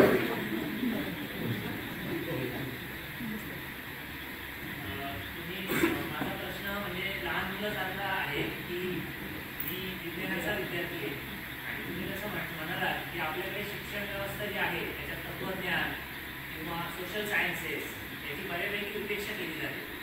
पण जर आता ते शिकायचं ठरवलं किंवा ते वाचायचं ठरवलं तर तुम्ही तुमच्या व्याख्यानात उल्लेख आला खूप वेळा की कॉम्रेड शरद पाटील किंवा मेपूर हेगे तर अशी 4-5 पुस्तकांची नावं देता येतील का की जी तुम्ही वाचण्याची सुरुवात करता येईल आणि ते इतर विद्यार्थ्यांना सांगता येईल की ते दुसऱ्या शाखा महत्वाचा प्रश्न आहे हा. आणि याच्यात आपल्याला सगळ्यांना काहीतरी कौशल्य अवगत करायचं आहे. काहीतरी रोजगार हवा आहे. पण त्यासोबतच आपण आपल्या रोजगाराच्या पलीकडे एक नागरिक म्हणून सुद्धा आहोत. त्याच्यासाठी एक नागरिक होण्यासाठी लागणारं साहित्य काय मेट्रेलिस्ट काय कॉम्रेड शरद पाटील काय उमेश बगाडे सर काय रावसाहेब कपडे सर काय असे तुम्ही स्वतः शोधल्याने तुम्ही नक्की वाचणार. आणि मी सांगितलं तर ते शक्यता कमी वाचते. ठीक आहे. किंवा डॉक्टर नरेंद्र दाभोळकर यांची पुस्तकं वाचा. हे वाचण्याची काय असते की बिब्लिओग्राफी सगळ्यात इंटरेस्टिंग पार्ट असते जीवनातला. म्हणजे पुस्तकांचा शोध घेणं.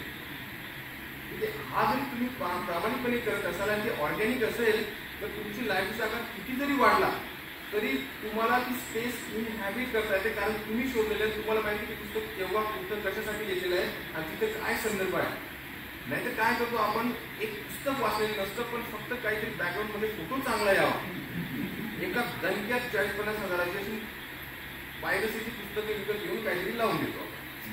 म्हणजे गोष्टी खास असते सगळ्यांना की आपल्याला कोणीतरी बुद्धिजीवी म्हणावं वाचून तरी केलं नाही तरी.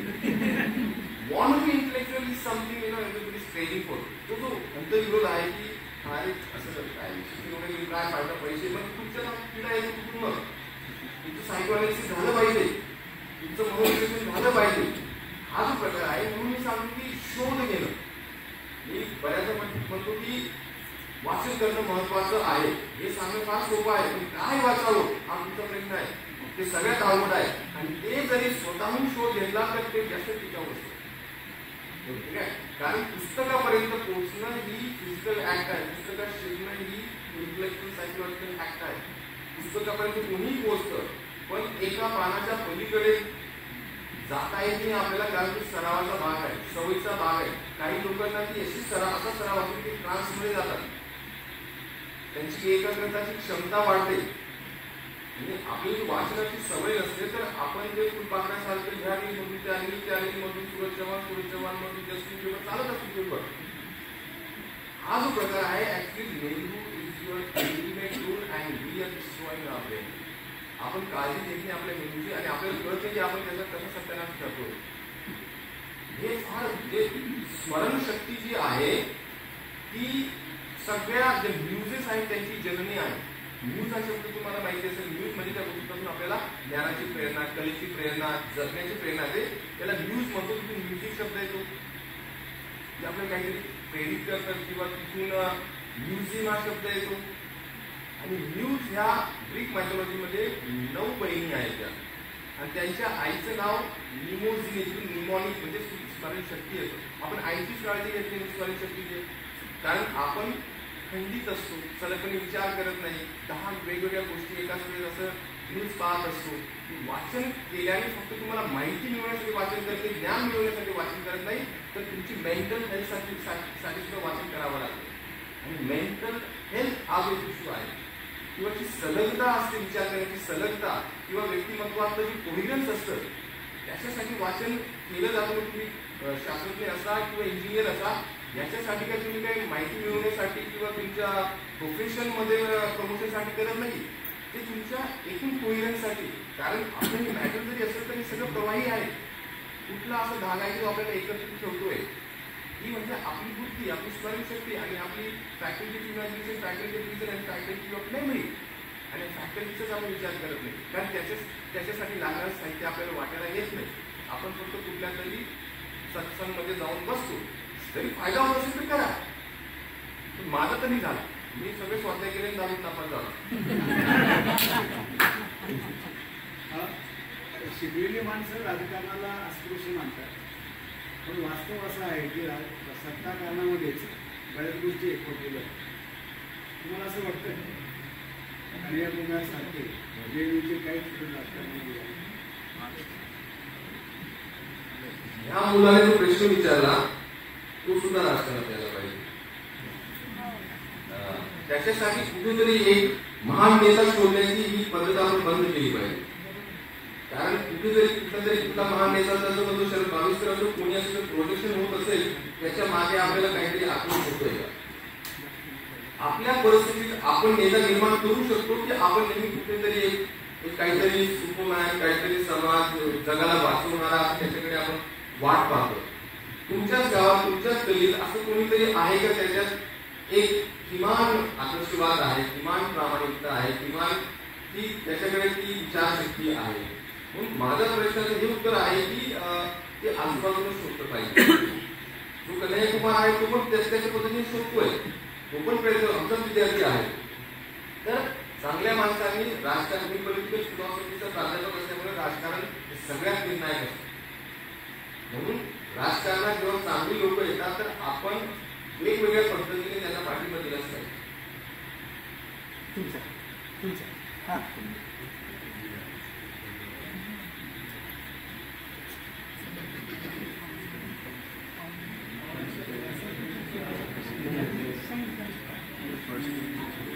तर तुम्ही आदिवासी संदर्भातला भागात उल्लेख केला, तो पूर्वी जो आदिवासी मानव म्हणून तो कंदमुळे पुढे खाऊन जगत होता, तो आदिवासी हा शब्द कसा निर्माण झाला, त्याची आधुनिकता नेमकी काय?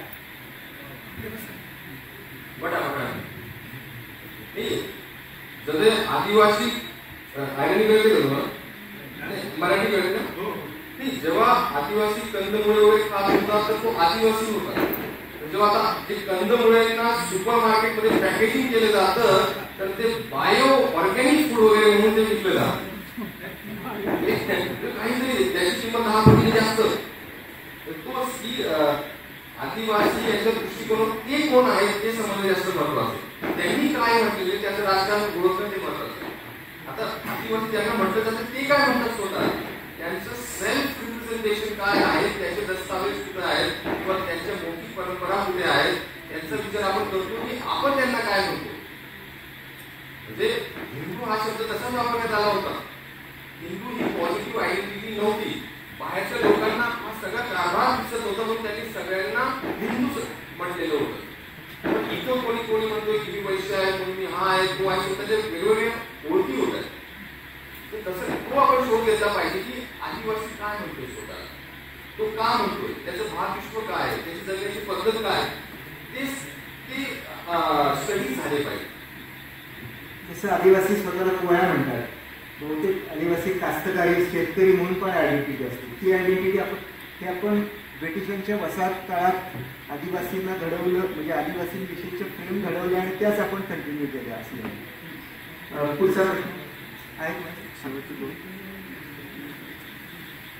तर आपण अनेक विदेशी विद्यापीठांमध्ये शिक्षण घेतलेलं आहे म्हणून आपल्यासाठी मला खास आपल्याबरोबर इतरही भारतीय विद्यार्थी इथे शिक्षण घेत असतात. परंतु ते जेव्हा ते शिक्षण घेऊन किंवा विदेशात राहून पुन्हा भारताकडे येतात त्यावेळेला ते भारतीय मुळांशी जास्त काय म्हणत आपण अटॅच राहण्याचे प्रयत्न दाखवतात. इथलं जे शिक्षण आहे ते इथल्या त्यांच्या वास्तव्यात दिसत नाही असं मला तरी वाटतं. तर याला छेद देणारे काही उदाहरणं आपल्याकडे आहेत किंवा असं का होत असेल?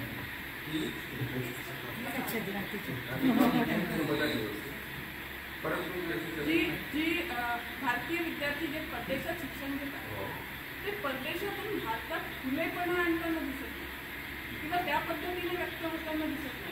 उलट ते जास्त परंपरांकडे आपण किती पायीक आहोत. जरी आपण फॉरेन रिटर्न असलो तरी किंवा बाहेर शिकलेलो असलो तरी असं दाखवण्याचा प्रयत्न करतात. असं चित्र एक तर दिसतं किंवा दाखवलं जातं.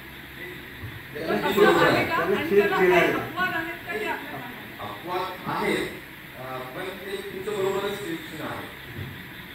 बाहेरचे जे विद्यार्थी भारतीय विद्यार्थी मला भेटलेले आहेत 3 वर्षाच्या माझ्या स्टेजच्या लग्नात ते खरं तर त्यांनी त्याचं जे भारतीयत्व आहे ते असं ते धरून ठेवलं की तिथं राहून फायदा काय तिथं मग तिथं भारतातच राहिले असते ना तुम्ही.